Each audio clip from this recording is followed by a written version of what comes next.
Hello बच्चों, आप सभी का स्वागत है हमारे चैनल एनसीईआरटी ट्यूटोरियल के ऊपर। और यहां पर इस वीडियो हम लोग पढ़ रहे हैं क्लास 10 ज्योग्राफी के चैप्टर नंबर 3 को, जिसका नाम है वाटर रिसोर्सेज। तो यहां पर इस चैप्टर को हम लोग पढ़ने वाले हैं एनसीईआरटी बुक की मदद से लाइन बाय लाइन एक्सप्लेनेशन के साथ। और यहां पर जो एनसीईआरटी यूज करेंगे ये होगा हमारा लेटेस्ट एनसीईआरटी, ठीक है। और साथ में ये हमारे प्लेलिस्ट का नाम है, मतलब कि भाई देखो, जिस प्रकार से इस चैप्टर को एक्सप्लेन किया जा रहा है उसी प्रकार से साइंस और एसएसटी के सारे चैप्टर्स एक्सप्लेन किए गए हैं। तो इस नाम से प्लेलिस्ट आपको मिलेगा जहां पर सारे चैप्टर्स आप पढ़ सकते हैं, देख सकते हैं। अब यहां पर हम लोग देख रहे हैं चैप्टर नंबर 3 क्लास 10 ज्योग्राफी का। चैप्टर का नाम आप क्या देख रहे हैं? Water resources. तो यहां पर इस चैप्टर में हम लोग वाटर एज अ रिसोर्स बात करने वाले हैं कि भाई वाटर जो है हमारे लिए क्यों इंपॉर्टेंट है, फिर वाटर जो है उसकी कमी का प्रॉब्लम हमारे दुनिया में, हमारे समाज में है। मतलब कि वाटर स्कार्सिटी की बात करने वाले हैं, वाटर स्कार्सिटी क्यों होता है। उसके बाद हम लोग डैम, रिजर्वायर वगैरह की बात करेंगे, उसके फायदे क्या हैं, नुकसान क्या हैं। और फिर लास्ट में जाकर हम लोग रेन वाटर हार्वेस्टिंग की बात करेंगे कि इंडिया के अलग अलग इलाके में रेन वाटर हार्वेस्टिंग कैसे होता है। तो ये कुछ चीजें हैं जो कि हमें यहां पर इस चैप्टर में पढ़ना है और समझना है। तो सबसे पहले यहां पर जब हम चैप्टर शुरू करते हैं तो आपको यहां पर एक छोटी सी कहानी दिखती है। अब इस कहानी में क्या है भाई, यहां पर तो बच्चे हैं दो जो कि आपस में बातचीत कर रहे हैं। लड़के का नाम है चिंटू, लड़की का नाम है पिंकी। अब यहां पर ये लड़का है, ये क्या करता है? टीवी देखता है। टीवी में इसको क्या मिलता है? न्यूज रिपोर्ट देखने को मिलता है। न्यूज में क्या इसको देखने को मिला कि भाई असम में बाढ़ आ चुका है। अब यहां पर ये इस लड़की से पूछता है कि क्या तुमने वो न्यूज रिपोर्ट देखा? और वहां पर न्यूज रिपोर्ट देखकर पता चला कि भाई देखो, पानी कितना खतरनाक हो सकता है कि जो भी चीज उसके रास्ते में आया उसको पानी ने तबाह कर दिया, बाढ़ ने तबाह कर दिया, खत्म कर दिया। तो ये एक प्रकार से पिंकी से ये पूछता है या फिर बताता है। अब यहां पर जवाब देते हुए पिंकी बोलती है, yes Chintu, I did. Isn't it strange that water can give life and take life as well. तो यहां पर पिंकी कहती है कि देखो कितना अजीब बात है कि पानी हमें जिंदगी देता है और पानी ही हमसे जिंदगी छीन भी लेता है। तो भाई बात सही है कि हम लोग अगर सरवाइव कर रहे हैं, हम लोग अपना अगर जिंदा हैं तो पानी की वजह से ही है। हमको अपना डेली लाइफ जीने के लिए पानी बहुत इंपॉर्टेंट है। हमारा शरीर 70% वाटर से बना हुआ है। हम लोग डेली वाटर ड्रिंक करते हैं, साथ में नहाना, कपड़े धोना, खाना पकाना, सभी चीजें पानी से होता है। और साथ में जो भोजन हम लोग खाते हैं उन प्लांट्स को उगने के लिए भी पानी की जरूरत होती है। तो पानी जो है हमारे लिए बहुत इंपॉर्टेंट है, ये तो आपको पता ही होगा। अब आगे यही चीज ये लड़की सवाल पूछती है कि what would we do without water. अगर पानी नहीं होता तो हम क्या करते?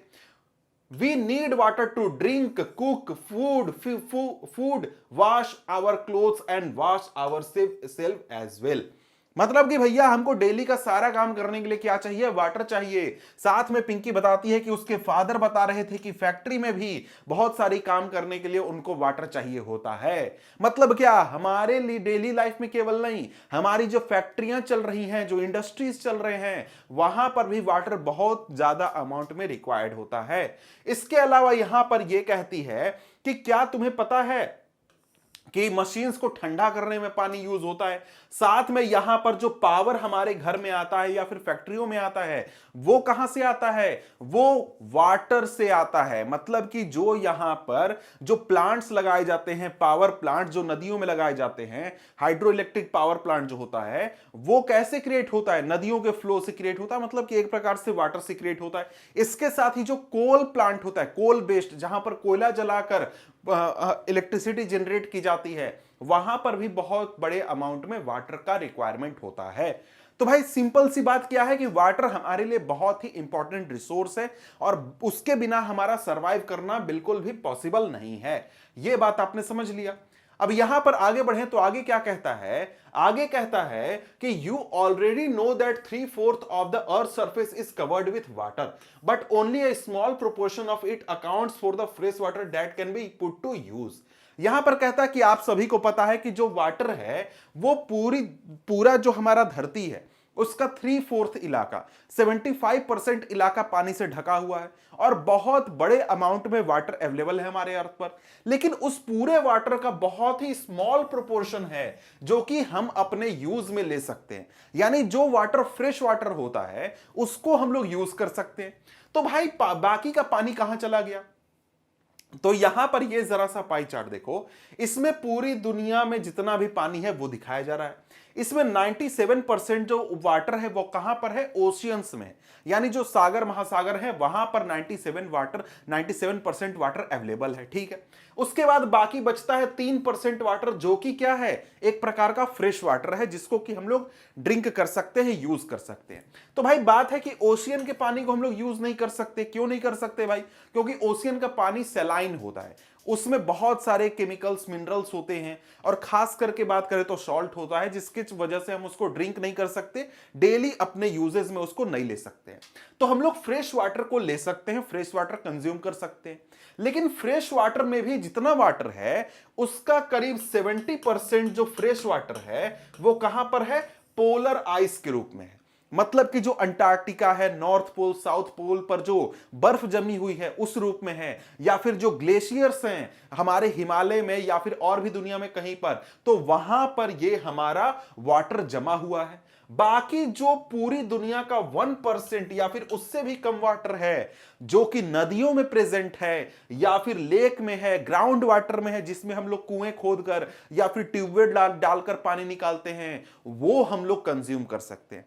तो अभी आपको लग रहा होगा कि भाई पूरी दुनिया में पानी है तो पानी बहुत है, लेकिन जब आपको यह चीज पता चला कि भाई केवल हम लोग फ्रेश वाटर को यूज कर सकते हैं जो कि हमारे आसपास नदियों में है, तालाब में है या फिर ग्राउंड वाटर के रूप में है, तब आपको लगा कि यार पानी तो है ही नहीं, बहुत कम वाटर है, बहुत लिमिटेड वाटर है जिसको कि हम लोग यूज कर सकते हैं, कंज्यूम कर सकते हैं। अब यहां पर अगर हम लोग आगे देखें तो आगे यहां पर यही चीज कहता है, क्या कहता है कि this fresh water is mainly obtained from the surface run of and ground water that is continually being renewed and recharge through the hydrological cycle.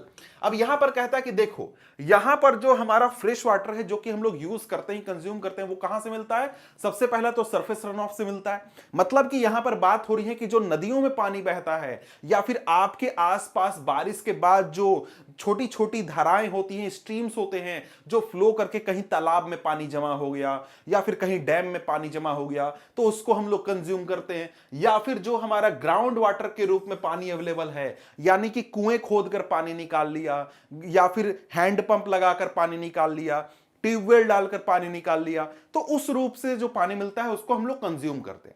अब यहां पर बात है कि ये देखिए, जो हमारे आसपास वाटर है जो कि फ्रेश वाटर का सोर्स है हमारे लिए, वो वाटर लगातार रिन्यू होते रहता है। मतलब कि यहां का पानी वहां मूव करते रहता है और साथ में वो प्यूरिफाई होते रहता है, रिन्यू होते रहता है, मतलब अपना लोकेशन चेंज करते रहता है। और ये जो साइकिल है ना, इसको हम लोग क्या बोलते हैं? Hydrological cycle.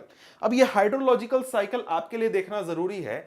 तो ये यहां पर आपको दिख रहा है क्या? हाइड्रोलॉजिकल साइकिल, जिसमें वाटर क्या कर रहा है? एक प्रकार से रोटेट कर रहा है या फिर आप कह सकते हैं कि मूव कर रहा है। कैसे? तो मान लीजिए कि यहां पर ग्लेशियर्स है जहां पर पानी जमा है, मान लीजिए कि आपको दिख रहा है। अब ग्लेशियर्स जब पिघलते हैं तो पानी नीचे बह करके आता है। अब पानी नीचे यहां पर बह करके आया नदियों से, तो नदियों के जरिए आपको पानी मिल गया, आप इसको यूज कर रहे हैं, और ये जो फ्लो होकर के आया ये ग्राउंड में भी कुछ हिस्सा इसका चला गया, तो ये भी आप कंज्यूम कर रहे हैं। इसके अलावा तालाब में पानी जमा हो गया, और भी जगहों पर और तरीकों से पानी आ गया, जैसे बारिश से आ गया। अब ये पानी जब आगे जाता है, ओशियंस में पहुंचता है, या फिर नदियों में हो या फिर तालाब में हो, सरफेस पर कहीं भी हो, तो इस पर हीट पड़ता है, सनलाइट पड़ता है, और उस सनलाइट की वजह से क्या होता है? इवापोरेशन होता है। इवापोरेशन होकर के ये पानी जो है वाटर वेपर्स के रूप में ऊपर उठता है। अब जब ये वाटर वेपर्स ऊपर पहुंचते हैं तो यहां पर ऊपर होता है कंडेंसेशन, यानी कि यहां पर ये जो होते हैं वो ठंडे हो जाते हैं वाटर वेपर्स, और यहां पर क्लाउड का फॉर्मेशन होता है, और ये फिर क्लाउड जो है वो बारिश के रूप में पानी नीचे गिरा देते हैं। तो इस प्रकार से या वाटर फिर से कहां आ गया? वाटर फिर से इसी जमीन पर आ गया जहां से ये पानी आगे गया था। इस प्रकार से वाटर हमारा रोटेट करते रहता है, वाटर हमारा साइकिल के रूप में चलते रहता है, और यही साइकिल हमारा क्या है? हाइड्रोलॉजिकल साइकिल है। अब यहां पर आगे अगर हम लोग बढ़े तो कहता है कि all water moves with in the hydrological cycle ensuring that water is a renewable resource. तो वाटर क्या है? हमारा रिन्यूएबल रिसोर्स है। क्यों रिन्यूएबल रिसोर्स है भाई? क्योंकि वाटर रेगुलरली रिन्यू होते रहता है, उसकी क्वालिटी हमेशा इंप्रूव होते रहती है, हमेशा वो लोकेशन अपना चेंज करते रहता है। तो वाटर हमेशा रिन्यू होते रहता है, अपना पोजीशन चेंज करते रहता है, इसलिए हमारा क्या है? वाटर एक प्रकार का रिन्यूएबल रिसोर्स है। अब यहां पर आगे क्या कहता है, आगे कहता है कि you might wonder that if 3/4 of water is covered with water and water is a renewable resource, then how is it that countries and regions around the globe suffer from water scarcity. अब भाई बात है कि आपने सुना कि water हमारी दुनिया में 97% मतलब पानी बहुत ज्यादा है, 3/4 अर्थ हमारा पानी से ढका हुआ है, ओशियन से ढका हुआ है, और साथ में आपने देखा कि वाटर एक प्रकार का रिन्यूएबल रिसोर्स है। तो फिर ऐसा क्यों है कि हम लोग न्यूज में हमेशा सुनते हैं और ये फिर हमें देखने को मिलती है कि वाटर स्कार्सिटी है दुनिया में। बहुत सारे देश बात करते हैं, हमारे देश में भी ये समस्या है। हमारे देश क्या, आपके मोहल्ले में ही हो सकता है कि आपको वाटर स्कार्सिटी का प्रॉब्लम देखने को मिलता हो। जब गर्मी के दिन होते होंगे ना, तो आपके घर में भी पानी को सोच समझकर ध्यान रख के खर्च किया जाता है, क्योंकि आपके घर में पानी आएगा नहीं आएगा बहुत प्रॉब्लम है। तो प्रॉब्लम क्या है भाई, प्रॉब्लम है कि हमारे आसपास है वाटर स्कार्सिटी। मतलब क्या, मतलब कि जितनी हमें जरूरत है उस हिसाब से पानी हमारे पास कम क्वांटिटी में अवेलेबल है। किस प्रकार के पानी की बात हो रही है, जिसको कि हम लोग यूज कर सकते हैं अपने डेली लाइफ में। अब यहां पर कहता है कि why is it predicted that bye 2025 nearly 2 billion people will live in absolute water scarcity. यहां पर तो ये चीज पूछा कि भाई हमारे दुनिया में कई सारे देशों में वाटर स्कार्सिटी है, लेकिन एक और बात करता है कि यहां पर हमारी दुनिया में बहुत सारे जो साइंटिस्ट हैं वो ये कह रहे हैं ना कि 2025 आते आते करीब 2 बिलियन लोग, मतलब कि 200 करोड़ लोग जो हैं दुनिया में, पूरी दुनिया में, वो एब्सोल्यूट वाटर स्कार्सिटी में रहेंगे। मतलब कि बहुत बुरे स्तर पर वाटर स्कार्सिटी हो जाएगा, पानी की बहुत ज्यादा किल्लत हो जाएगी, देश आपस में लड़ने की स्थिति में पहुंच जाएंगे, युद्ध करने की स्थिति में पहुंच जाएंगे, इतना ज्यादा वाटर स्कार्सिटी हो जाएगा। इस प्रकार की सिचुएशन की यहां पर बात हो रही है। तो यहां पर अब हमारे सामने क्या है, अब यहां पर हमारे सामने है water scarcity and the need for water conservation and management. तो यहां पर इस टॉपिक को हम लोग पढ़ने वाले हैं। तो यहां पर कहता है कि given the abundance and renewability of water it is difficult to imagine that we may suffer from water scarcity. कहता है कि हमको यह पता है कि वाटर दुनिया में बहुत है, तो हमारे पास क्या है भाई, अबंडेंस है, मतलब कि बहुत भरपूर पानी है, भले ही इम्प्योर है, हमारे लिए यूज के लायक नहीं है, लेकिन है बहुत। और साथ में हमें यह भी पता है कि रिन्यू होते रहता है।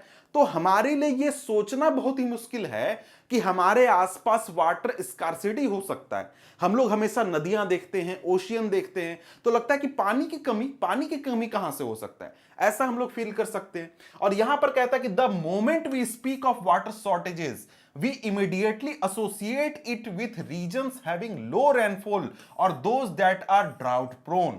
जब भी आप एक प्रकार से वाटर स्कार्सिटी की बात सुनते हैं या फिर आप जब भी वाटर शॉर्टेज की बात सुनते हैं, तो आपके दिमाग में इमेज बनता है एक रेगिस्तान का, राजस्थान जहां पर सूखा है, कोई घास नहीं उगा है, ऐसा इमेज आप सोचते हैं। या फिर ऐसा बंजर इलाका सोचते हैं जहां पर कोई नदी नहीं है, तालाब नहीं है, कुछ नहीं है, वैसे इलाके के बारे में आप सोचते हैं जब भी आप वाटर शॉर्टेज या फिर वाटर स्कार्सिटी शब्द सुनते हैं। लेकिन यह कंप्लीटली रियलिटी नहीं है।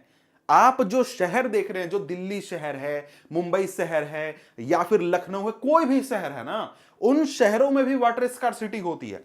समझ गए? तो कहता है कि we instantaneously visualise the desert of Rajasthan and women balancing many मटकास।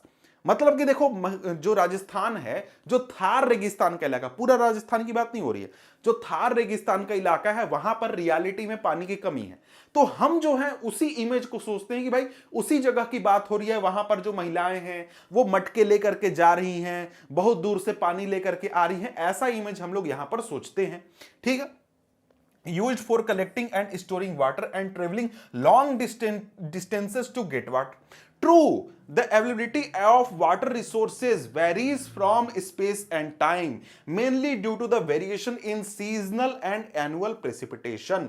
अब यहां पर कहता है कि देखो, ये जो राजस्थान वाली बात है ये तो हो सकता है सही हो, जो थार रेगिस्तान वाली बात है वो हो सकता है सही हो, लेकिन हमें यहां पर यह ध्यान रखना होगा कि जो वाटर रिसोर्स है ये अलग अलग जगह पर अलग अलग समय में कम ज्यादा क्वांटिटी में अवेलेबल होता है। जैसे मैं अपने इलाके का बात करता हूं, तो मेरा जो शहर है, मेरा जो इलाका है, यहां पर तुमको ठंडी के दिनों में पानी की समस्या नहीं होती है, कोई प्रॉब्लम नहीं है। आराम से सभी लोगों को काम चल जाता है। लेकिन जैसे ही गर्मी के दिन आते हैं, गर्मी के दिन में शहर के लगभग इलाके ऐसे हैं ना जहां पर पानी की कमी हो जाती है, पानी की समस्या हो जाती है, समझ गए। और सभी लोग जो हैं वो टैंकर्स की मदद से या फिर किसी और तरीके से पानी को प्राप्त करने की कोशिश करते हैं, समझ गए। तो यहां पर यही चीज कहता है कि जो पानी का अवेलेबिलिटी है वो सीजनल और एनुअल प्रेसिपिटेशन पर डिपेंड करता है। भाई बारिश कितना हुआ वो एक चीज इंपॉर्टेंट है, या फिर एक प्रकार से गर्मी ज्यादा थी या फिर नॉर्मल गर्मी थी, तो बहुत चीज है जिसके ऊपर डिपेंड करता है कि पानी किसी इलाके में किसी समय में होगा या नहीं होगा। किसी किसी साल होगा कि बारिश ज्यादा हो गया तो पानी बहुत है, लेकिन किसी साल सूखा पड़ गया तो भाई पानी कम है, पानी है ही नहीं, ठीक है। कहता है कि but water scarcity in most cases is caused by over exploitation, excessive use and unequal access to water among different social groups. अब यहां से आपसे अगर पूछे, शॉर्ट में पूछे, 1 मार्क्स का क्वेश्चन पूछे या फिर 2 मार्क्स का क्वेश्चन पूछे कि what are the causes of water scarcity, आपको बस पॉइंट लिखना है तो आप लिख सकते हैं। क्या कारण है भाई? Over exploitation, excessive use, unequal access to water among different social group, ये लिख सकते हैं। लेकिन इसी चीज को आगे एक्सप्लेन करके और भी तरीके से बताया गया। तो यह तीनों शब्द को हम थोड़ा समझते हैं कि क्या है। यहां पर ओवर एक्सप्लॉयटेशन कहने का मतलब क्या हुआ? ये ओवर एक्सप्लॉयटेशन और एक्सेसिव यूज दोनों एक जैसे ही वर्ड है, समझ गए, दोनों लगभग सेम ही मीनिंग है। ओवर एक्सप्लॉयटेशन मतलब क्या? मतलब कि भाई जितना पानी अवेलेबल है हमारे पास उससे ज्यादा हम लोग कंज्यूम कर रहे हैं, यूज कर रहे हैं। मान लो जैसे बात करते हैं कि भाई मेरे शहर में 100 लोगों की जरूरत के जितना पानी है, कि अगर 100 लोग रहेंगे तो इनकी जरूरत को पूरा किया जा सकता है, इतना पानी है हमारे शहर में। लेकिन यहां पर क्या करें, हम 200 लोग का लाकर रख दे, तो 200 लोग भाई क्या करेंगे, वो पानी लेने की कोशिश करेंगे, पानी प्राप्त करेंगे, या तो वहां पर ट्यूबवेल डालेंगे, या तो कुआं खोदेंगे, या फिर कहीं तालाब में से जाकर के लाएंगे। तो सब लोगों को पानी चाहिए और सब लोग वाटर कंज्यूम करेंगे। तो भाई हमारे इलाके में जितना पानी अवेलेबल है उससे ज्यादा एक्सप्लॉइट हो रहा है, हम अपने रिसोर्सेस को एक्सप्लॉइट कर रहे हैं। तो ये क्या है? एक प्रकार का ओवर एक्सप्लॉइटेशन है, ठीक है। या फिर इसको दूसरे तरीके से हम कह सकते हैं कि भाई देखो 100 लोग हैं, वो अगर 20 लीटर डेली पानी खर्चा करे ना, हर एक आदमी अगर 20 लीटर पानी खर्चा करे तो उसका काम चल जाएगा, उसको कोई प्रॉब्लम नहीं होगा। लेकिन हर आदमी क्या करता है, नहीं मैं तो एकदम जाऊंगा तो नहाऊंगा तो 2 घंटे नहाऊंगा, एकदम 50 लीटर पानी में नहाऊंगा, या फिर बाथरूम जाऊंगा तो पूरा एकदम साफ करूंगा बाथरूम 2 बाल्टी से, या फिर मैं गार्डन अपना सा धोऊंगा, बहुत एकदम रोज रोज गाड़ियां धोऊंगा, मोटरसाइकिल धोऊंगा। और वो क्या करने लगता है, 50 लीटर खर्चा करने लगता है एक एक आदमी। तो ये भी क्या है, एक प्रकार का एक्सेसिव यूज आप कह सकते हैं, या फिर ओवर एक्सप्लॉयटेशन भी कह सकते हैं कि भाई आपके पास जितना रिसोर्स है उसको बहुत ज्यादा आप यूज कर रहे हैं। तो भाई जो पानी साल भर चल जाता, 100 लोग अगर यूज करते तो साल में पानी की कमी नहीं होती। लेकिन क्योंकि 200 लोग यूज कर रहे हैं तो जितना पानी है उससे ज्यादा वो कंज्यूम कर रहे हैं, तो वो कुछ महीनों में क्या हो जाएगा, पानी खत्म हो जाएगा और फिर वहां पर सूखा का समस्या हो जाएगा। और दूसरा क्या है, अरे लास्ट पॉइंट क्या है, unequal access to water among different social group, कि भाई कुछ लोगों के पास पानी अवेलेबल है, कुछ लोगों के पास नहीं है। जैसे कि अगर आप देखें तो शहर में ही कुछ मोहल्ले होते हैं जहां पर पानी की कमी नहीं होती है, जहां पर अगर आप बोरिंग करें या फिर कुएं बनाएं तो पानी है। लेकिन कुछ इलाके ऐसे होते हैं जहां पर कि पानी नहीं होता है, वो भी एक प्रकार का प्रॉब्लम है। या फिर आप कह सकते हैं कि जो अमीर इलाके होते हैं, जो पॉश इलाके होते हैं, वहां पर वाटर जो होता है अवेलेबल होता है। आप अगर किसी चौल के इलाके में जाएंगे तो वहां पर पानी को भरने के लिए, बाल्टियों में भरने के लिए काफी झगड़े होते हैं, लड़ाइयां होती हैं, क्योंकि कम क्वांटिटी में उनको पानी अवेलेबल होता है, समझ गए। तो यहां पर आगे देखें तो आगे यहां पर कहता है कि where is then water scarcity likely to occur. As you have read in the hydrological cycle, fresh water can be obtained directly from precipitation, surface runoff and groundwater। अब यहां पर एक सवाल पूछता है कि आपने यहां पर क्या देखा, 3 कॉजेज देखे, ओवर एक्सप्लॉयटेशन, एक्सेसिव यूज और unequal access to water among different social group. तो यहां पर इन 3 कॉजेज में से इन 3 कॉजेज को पढ़ने के बाद आपको कहां लगता है कि कहां पर वाटर स्कार्सिटी की समस्या होगी और कहां पर इस प्रॉब्लम आ सकता है। आपने देखा कि हम लोग पानी कहां से प्राप्त कर सकते हैं, पहला तो प्रेसिपिटेशन से, भाई बारिश हुआ उसको जमा कर सकते हो। सरफेस रन ऑफ से मतलब नदियां बह रही हैं, तालाब में पानी है, इस प्रकार से। और तीसरा ग्राउंड वाटर से हम लोग प्राप्त कर सकते हैं। तो भाई वाटर स्कार्सिटी की समस्या होगी कहां। और इसी के साथ जुड़ा हुआ एक और सवाल यहां पर पूछता है कि is it possible that an area or region may have ample water resources but is still facing water scarcity. कि भाई मान लो कि कोई इलाका है, वहां पर पानी बहुत है, वाटर रिसोर्सेज भाई भरपूर है वहां पर, लेकिन क्या उस कंडीशन में भी वहां पर वाटर स्कार्सिटी फेस किया जा सकता है, वाटर स्कार्सिटी की समस्या हो सकती है। तो यहां पर इसका जवाब भी साथ में दिया गया है, जी हां हो सकती है। कैसे? तो आंसर क्या है भाई, many of our cities are such examples. तो भाई हमारे बहुत सारे शहर हैं जो इसी प्रकार की समस्या से जूझ रहे हैं। भाई उनके पास पानी है, भरपूर मात्रा में पानी है, लेकिन फिर भी उन शहरों में क्या है, लोगों को पानी की कमी पड़ रही है, वाटर स्कार्सिटी की समस्या है। तो कैसे भाई, तो समझते हैं। तो कहता कि water scarcity may B an outcome of large and growing population. ठीक है, तो यहां पर देखिए एक चीज कि भाई what are the causes of water scarcity, ये सवाल जब आपसे पूछा जाए ना, तो यहां से आप पॉइंट्स उठाकर लिखना शुरू कर सकते हैं कि क्या कॉजेज है भाई। तो पहला कारण है वाटर स्कार्सिटी का कि लार्ज और ग्रोइंग पॉपुलेशन, और साथ में वाटर का ज्यादा डिमांड, यानी consequent greater demands for water and unequal access to it. मतलब क्या, मतलब पॉपुलेशन बढ़ रहा है, पॉपुलेशन के साथ साथ यहां पर हमारा वाटर का डिमांड भी बढ़ रहा है, ये एक कारण है हमारे वाटर स्कार्सिटी का। ठीक है भाई, तो यहां पर क्या कहता है, यहां पर हमारे शहरों की बात कर रहा है कि हमारे शहर में क्या हो रहा है भाई, हमारे शहर में पानी है, लेकिन उस शहर में इतने सारे लोग आकर के रहने लगे हैं, इतना ज्यादा पॉपुलेशन हो गया है कि सभी लोगों की जरूरतों को पूरा करने के लायक पानी वहां पर अवेलेबल नहीं है। मान लो कि कोई शहर है, जैसे मैंने यहां पर उदाहरण दिया था कि भाई दिल्ली शहर है या फिर मेरा ही शहर है, जहां पर 100 लोगों की जरूरतों के हिसाब से पानी है, लेकिन वहां पर 200 लोग रहने लगे, 500 लोग रहने लगे, तो भाई वाटर स्कार्सिटी हो जाएगा, हर आदमी को जरूरत के जितना पानी नहीं मिलेगा। तो यही चीज यहां पर समझाने की कोशिश कर रहा है। अब यहां पर यही चीज आगे कहता है कि a large population requires more water not only for domestic use but also to produce more food. अब देखिए यहां पर एक और चीज है कि पॉपुलेशन ज्यादा होने का मतलब यह नहीं है कि लोगों को पीने के लिए ज्यादा पानी चाहिए या फिर कपड़े धोने के लिए ज्यादा पानी चाहिए, केवल डेली यूज के लिए पानी चाहिए, जी नहीं। जो ज्यादा पॉपुलेशन है उसको फूड भी चाहिए होगा, तो फूड भी ज्यादा लगेगा। अब ज्यादा फूड उगाने में भी पानी खर्चा होगा, तो ज्यादा अगर हम खाना तैयार करेंगे, ज्यादा खेती करेंगे, एग्रीकल्चर करेंगे, तो उसमें भी हमारा ज्यादा पैसा लगेगा, सॉरी ज्यादा पानी लगेगा, और उससे भी हमारा क्या होगा, वाटर स्कार्सिटी क्रिएट होगा। मतलब कि शहरों में पॉपुलेशन बढ़ने की वजह से जो देहाती इलाके हैं जहां पर खेती होती है, वहां पर भी हमको वाटर स्कार्सिटी की समस्या आ सकती है। आगे कहता है hence to facilitate higher food grain production water resources are being overexploited to expand irrigated areas for dry season agriculture।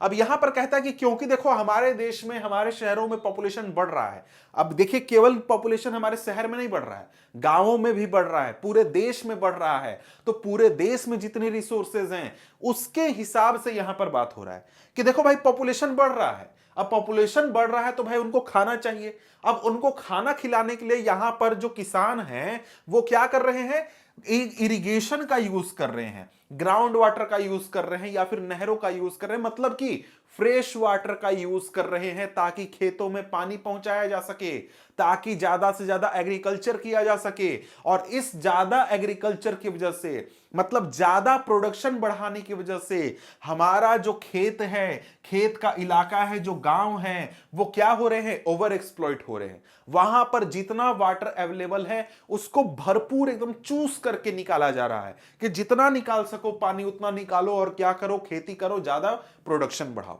समझ गए? अब यहां पर आगे कहता है कि irrigated agriculture is the largest consumer of water. अब यहां पर आप अगर सोचें कि आपके आसपास जो भी एक्टिविटी हो रही है, सबसे ज्यादा पानी का खर्चा कहां होता है? तो सबसे ज्यादा पानी का खर्चा होता है इरिगेशन में। जब खेत को पानी पटाया जाता है तब वहां पर बहुत बड़े स्तर पर पानी खर्चा होता है। ऐसा कहा जाता है कि करीब 1 किलो चावल को उगाने में 5,000 लीटर पानी लगता है। उसी प्रकार से सभी अनाजों की बात कर लो तो भाई हम जो भोजन खाते हैं ना, उसको तैयार करने में बहुत ज्यादा वाटर लगता है, बहुत ज्यादा पानी वेस्ट होता है, खर्चा होता है। समझ गए? आगे कहता है कि now it is needed to revolutionise the agriculture through developing drought resistant crops and dry farming techniques. भाई बात यहां पर है कि हमारे आसपास जो यहां पर ओवर प्रोडक्शन हो रहा है, प्रोडक्शन बढ़ाया जा रहा है, इरिगेशन बढ़ाया जा रहा है, उससे वाटर स्कार्सिटी का प्रॉब्लम क्रिएट हो रहा है, तो उसको हम लोग कैसे दूर कर सकते हैं? तो उसको दूर कर सकते हैं कि हम क्या करें? पहला तो ड्राउट रेजिस्टेंट क्रॉप्स उगाएं। अगर आप साइंस में आपने चैप्टर नंबर 12 पढ़ा है, improvement in food resources, class 9th का मैं बात कर रहा हूं, तो वहां पर आपने देखा होगा कि भाई कई प्रकार के वेराइटीज ऑफ क्रॉप्स उगाने की बात होती है। तो यहां पर वही चीज कहता है कि हम लोग ऐसा क्रॉप का वेराइटी यूज करें जो कि ड्राउट रेजिस्टेंस हो। मतलब जब पानी की कमी हो जाए, सूखे की समस्या हो, पानी बहुत कम हो, तो उस कंडीशन में भी वो क्रॉप्स उग जाए। तो ऐसा क्रॉप हम पहला उगा सकते हैं। दूसरा, हम लोग ड्राई फार्मिंग टेक्निक अपना सकते हैं, जैसे कि हम लोग ड्रिप इरिगेशन का यूज करते हैं, क्लास 8 में आपने पढ़ा होगा। ड्रिप इरिगेशन का यूज करते हैं, स्प्रिंकलर सिस्टम का यूज करते हैं। मतलब कि भाई कम पानी में वाटर कम हो उस इलाके में हम लोग कैसे खेती करेंगे, उससे जुड़े हुए कई सारे टेक्निक्स हैं, यूज कर सकते हैं। तो यहां पर एक तरफ आपका सवाल चल रहा है कि भाई हमारा वाटर स्कार्सिटी क्यों होता है, और दूसरे तरफ आपको यहां पर सवाल का आंसर मिला कि वाटर स्कार्सिटी हो तो उसका सॉल्यूशन कैसे कर सकते हैं। तो 2 पॉइंट्स यहां पर आपको मिले, आगे और भी पॉइंट्स मिलेंगे। समझ गए? तो यहां पर हां, एक और पॉइंट आपका वाटर स्कार्सिटी क्यों होता है, उसमें आप यहां पर एग्रीकल्चर को इंक्लूड कर सकते हैं। ठीक है, तो यहां से ये पॉइंट उठा सकते हैं। आगे यहां पर कहता है कि you may have seen in many television advertisement that most farmer have their own wells and tube wells in their farms for irrigation to increase their produce। आपने यहां पर जब भी न्यूज खोला होगा तो उसमें देखा होगा कि जो जब किसानों की बात होती है तो वहां पर देखा होगा कि जो किसान है वो अपने खेतों को पटाने के लिए अपना खुद का कुआं रखते हैं या फिर खुद का ट्यूबवेल यूज करते हैं। मतलब जिस इलाके में कैनल नहीं है, जिस इलाके में नदियों का पानी नहीं पहुंच पाता है, उस इलाके की बात हो रही है यहां पर। तो ये जो किसान यहां से वाटर यूज करते हैं, ये ग्राउंड वाटर यूज करते हैं। और यहां पर जनरली इस प्रकार से दिखाया जाता है कि भाई देखो कितना अच्छा बात है, कितना प्रोग्रेस हो रहा है, सरकार कितना मदद कर रही है कि किसानों का प्रोडक्शन बढ़ रहा है, हम लोग वाटर यूज कर रहे हैं, इरिगेशन कर रहे हैं और खेती का प्रोडक्शन बढ़ रहा है, बहुत अच्छा डेवलपमेंट हो रहा है, इस प्रकार से दिखाया जाता है। लेकिन इसका जो दूसरा साइड है, खराब साइड है, वो क्या है? वो ये है कि यहां पर इसकी वजह से हमारे इलाके में ग्राउंड वाटर लेवल खत्म हो रहा है। मतलब जमीन के नीचे जो पानी अवेलेबल है वो खत्म हो रहा है और बहुत ही रैपिड पेस से वो खत्म हो रहा है। और इसकी वजह से क्या होगा? मतलब आज तो पानी है, लेकिन रेगुलरली जब हम उस वाटर को डिप्लीट करेंगे तो आज के 10 साल बाद, 20 साल बाद, 30 साल बाद हो सकता है कि वो जो ग्राउंड वाटर है वो पूरी तरीके से सूख जाए, खत्म हो जाए। और उससे क्या हो जाएगा? वाटर अवेलेबिलिटी क्या हो जाएगा? खत्म हो जाएगा या फिर खतरे में पड़ जाएगा, और साथ में वाटर स्कार्सिटी लोगों को फेस करना पड़ेगा। समझ गए? ये तुरंत हम लोग एग्रीकल्चर का प्रोडक्शन बढ़ाने के लिए हमारा जो सस्टेनेबल डेवलपमेंट है उसको खतरे में डाल रहे हैं। मतलब कि आगे जो फ्यूचर है उसको हम लोग खतरे में डाल रहे हैं। अब यहां पर आगे देखें तो आगे कहता है कि post independent India witnessed intensive industrialisation and urbanisation creating vast opportunity for us. भाई देखो, हमारा देश जो है जब से आजाद हुआ है बहुत ज्यादा इंडस्ट्रियलाइजेशन भी हुआ है, मतलब कि बहुत सारे इंडस्ट्रीज खुली हैं, बहुत ज्यादा अर्बनाइजेशन भी हुआ, मतलब कि बहुत बड़े बड़े शहर बनने लगे, लोग जाकर शहरों में रहने लगे। तो ये चीजें बहुत हुई हैं, इसकी वजह से बहुत सारी नौकरियां क्रिएट हुई हैं, हमारे समाज में बहुत सुधार हुआ है, बहुत सारी अच्छी अच्छी चीजें हुई हैं। लेकिन यहां पर कहता है कि today large industrial houses are as common place as the industrial unit of many MNC. ठीक है, तो आज हमारे देश में बहुत सारे इंडस्ट्रियल हाउसेज हैं, बहुत सारे इंडस्ट्रियल यूनिट्स हैं, प्लेसेस हैं, ठीक है। कहता है कि the ever increasing number of industries has made matters worse by exerting pressure on existing fresh water resources. अब यहां पर देखो बात है कि जो यहां पर हमारे इंडस्ट्रीज खुल रहे हैं, जो फैक्ट्रियां खुल रही हैं, जो यहां पर स्टील प्लांट हो गया, कोयले का प्लांट हो गया, मतलब बहुत प्रकार के इंडस्ट्रीज खुल रहे हैं। कहीं पर कपड़े का प्रोडक्शन हो रहा है, कहीं पर चमड़े को साफ किया जा रहा है, कहीं पर कुछ हो रहा है, मतलब बहुत सारे ऐसे इंडस्ट्रीज हैं जहां पर वाटर बहुत ही हाई लेवल पर कंज्यूम किया जाता है। तो इनकी वजह से, इस प्रकार के इंडस्ट्रीज की वजह से हमारे सोसाइटी में, हमारे देश में, हमारे इलाके में वाटर स्कार्सिटी की जो समस्या है वो बहुत ज्यादा बढ़ जाती है, वो बहुत बड़े स्तर पर चले जाती है। तो यह भी आपका एक पॉइंट हो जाएगा इंडस्ट्रीज की वजह से। अगला यहां पर कहता है कि industries apart from being heavy users of water also require power to run them. अब जो इंडस्ट्रीज होते हैं उनको तो पहला अपना इंडस्ट्री में काम चलाने के लिए वाटर चाहिए होता है, और साथ में उस फैक्ट्री को चलाने के लिए, इंडस्ट्री को चलाने के लिए क्या चाहिए होता है? पावर चाहिए होता है, बिजली चाहिए होता है। अब ये बिजली कहां से आता है? ये बिजली जो इलेक्ट्रिसिटी है वो आता है हाइड्रो इलेक्ट्रिक पावर से, मतलब जो बड़े बड़े डैम बनते हैं, डैम से जो जनरेटर घुमाया जाता है उससे आता है। या फिर अगर हम लोग बात करें तो कोल प्लांट से भी आता है, कोल प्लांट में भी बहुत सारा पानी लगता है और उससे वहां पर वाटर जनरेट किया, बिजली जनरेट किया जाता है। तो आगे कहता है कि in India hydro electric power contributes approximately 22% of the total electricity produced, more over multiplying urban centre with large and dense population and urban lifestyle have not only added to water and energy requirement but have further aggravated the problem। अब कहता है कि देखो भाई, यहां पर हमारा जो इलेक्ट्रिसिटी इंडस्ट्री के लिए आ रहा है वो कहां से आ रहा है? हाइड्रो इलेक्ट्रिसिटी से। हमारे देश में 22% इलेक्ट्रिसिटी कैसे क्रिएट होता है? हाइड्रो इलेक्ट्रिसिटी से क्रिएट होता है। और साथ में यहां पर कहता है कि देखो हमारे देश में अर्बन सेंटर्स जो है ना वो बहुत ज्यादा मल्टीप्लाई हो रहे हैं, बढ़ रहे हैं। मतलब कि देखो जितने भी शहर हैं उन शहरों में लोगों की संख्या बहुत बढ़ रही है। जो शहर छोटे छोटे शहर थे वो अब बहुत बड़े बड़े शहर हो रहे हैं। तो इससे भी क्या हो रहा है? बहुत ज्यादा प्रॉब्लम क्रिएट हो रहा है। कैसे? हो ये रहा है कि जो लोग शहरों में आकर बस रहे हैं या फिर शहरों में भी रहने वाले लोग हैं, उनका लाइफ स्टाइल बहुत ही एक प्रकार से सोफिस्टिकेटेड होते जा रहा है। बहुत वो एक प्रकार से high quality life style maintain करने की कोशिश करते हैं। तो उसमें उनका जो वाटर कंजम्पशन होता है वो बहुत ज्यादा बढ़ जाता है। जैसे कि अगर मैं एग्जांपल दूं तो ऐसा माना जाता है, अब ये इसका गारंटी मैं नहीं लूंगा, कहीं मैंने ये पढ़ा था, सुना था कि जब आप वॉशिंग मशीन में कपड़े धोते हैं तो उसमें वाटर का कंजम्पशन ज्यादा होता है। आप अगर हाथ से कपड़े साफ करें तो वाटर का कंजम्पशन थोड़ा कम होता है। इसी प्रकार से जब आप देखें तो जब आप एक टॉयलेट में जाते हैं, फ्लश यूज करते हैं तो बहुत सारा वाटर वहां पर वेस्ट होता है। तो मतलब बहुत सारी चीजें ऐसी हैं जहां पर कि हमारा जो कंजम्पशन है रिसोर्सेज का वो बहुत बढ़ जाता है हमारे अर्बन सेंटर में, अर्बन लाइफ स्टाइल में। समझ गए? और इस चीज की वजह से भी हमारा जो ये वाटर स्कार्सिटी का प्रॉब्लम है ये बहुत ज्यादा बढ़ जा रहा है, ये बहुत ज्यादा हो रहा है शहरों में। समझ गए? आगे कहता है कि if you look into the housing societies or colonies in the cities you would find that most of these have their own ground water pumping devices to meet their water needs. अब यहां पर देखिए कह रहा है कि जितने भी हाउसिंग सोसाइटीज होते हैं या फिर कॉलोनीज होते हैं, जैसे कि जो आपको अपार्टमेंट्स वगैरह की बात हो, या फिर अगर आप किसी मोहल्ले में जाएं तो जैसे मेरे मोहल्ले में अगर आप लोग बात करें तो मेरे मोहल्ले में लगभग हर घर में एक क्या है? ट्यूबवेल है। और खुद का ट्यूबवेल जो है वो लोग यूज करते हैं और उसी से वाटर की जरूरत अपनी पूरी करते हैं।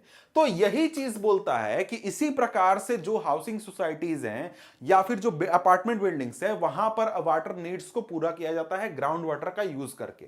आगे कहता है कि not surprisingly we find that fragile water resources are being over exploited and have caused their depletion in several of these cities.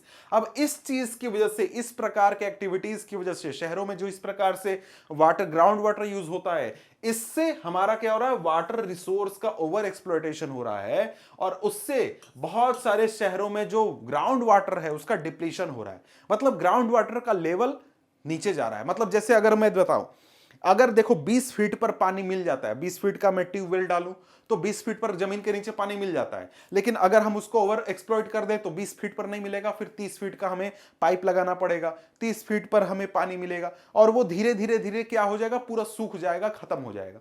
तो ये चीज यहां पर बात की जा रही है। अब आगे यहां पर कहता है कि so far we have focused on the quantitative aspect of water scarcity. अभी तक हमने क्या बात किया, ऐसा सिचुएशन का बात किया जहां पर पानी है ही नहीं, भाई पानी खत्म हो गया, है ही नहीं अब हमारे पास। क्वांटिटी की हमने बात की कि भाई पहले 10 लीटर पानी था, आराम से घर का खर्चा चल जाता था, अब पानी 2 लीटर है, हमको चलाना मुश्किल है, हम लोग पीने के लिए बस पानी यूज करते हैं, नहाते नहीं है, कपड़े नहीं धोते। इस प्रकार के सिचुएशन की हमने बात की, इस प्रकार के वाटर स्कार्सिटी की हमने बात की। लेकिन अब हम यहां पर क्या बात करने वाले हैं, अब हम लोग यहां पर बात करने वाले हैं क्वालिटेटिव। मतलब क्या मतलब, यहां पर हम लोग ऐसे सिचुएशन की बात करने वाले हैं जहां पर वाटर अच्छी क्वांटिटी में अवेलेबल है, वाटर भरपूर है, लेकिन फिर भी हम उसको यूज नहीं कर सकते हैं। क्यों नहीं यूज कर सकते हैं, क्योंकि वहां पर वाटर स्कार्सिटी की समस्या है। अब भाई वाटर स्कार्सिटी क्यों हुआ, जब पानी है तो वाटर स्कार्सिटी इसलिए हुआ क्योंकि जो पानी हमारे पास है उसकी क्वालिटी बहुत खराब है। मतलब कि वो पॉल्यूटेड वाटर है, उसको हम लोग कंज्यूम नहीं कर सकते हैं। समझ गए, यही चीज कहता है कि scarcity may be due to bad quality of water. जो स्कार्सिटी हमारे पास है, वाटर स्कार्सिटी, वो बैड क्वालिटी ऑफ वाटर की वजह से है। वो इतना खराब पानी है कि हम उसको अपने डेली लाइफ में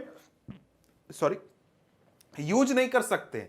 समझ गए, आगे कहता है कि lately there has been a growing concern that even if there is ample water to meet the needs of the people, much of it may be polluted by domestic and industrial waste, chemicals, pesticide and fertilizer used in agriculture, thus making is hazardous for human use।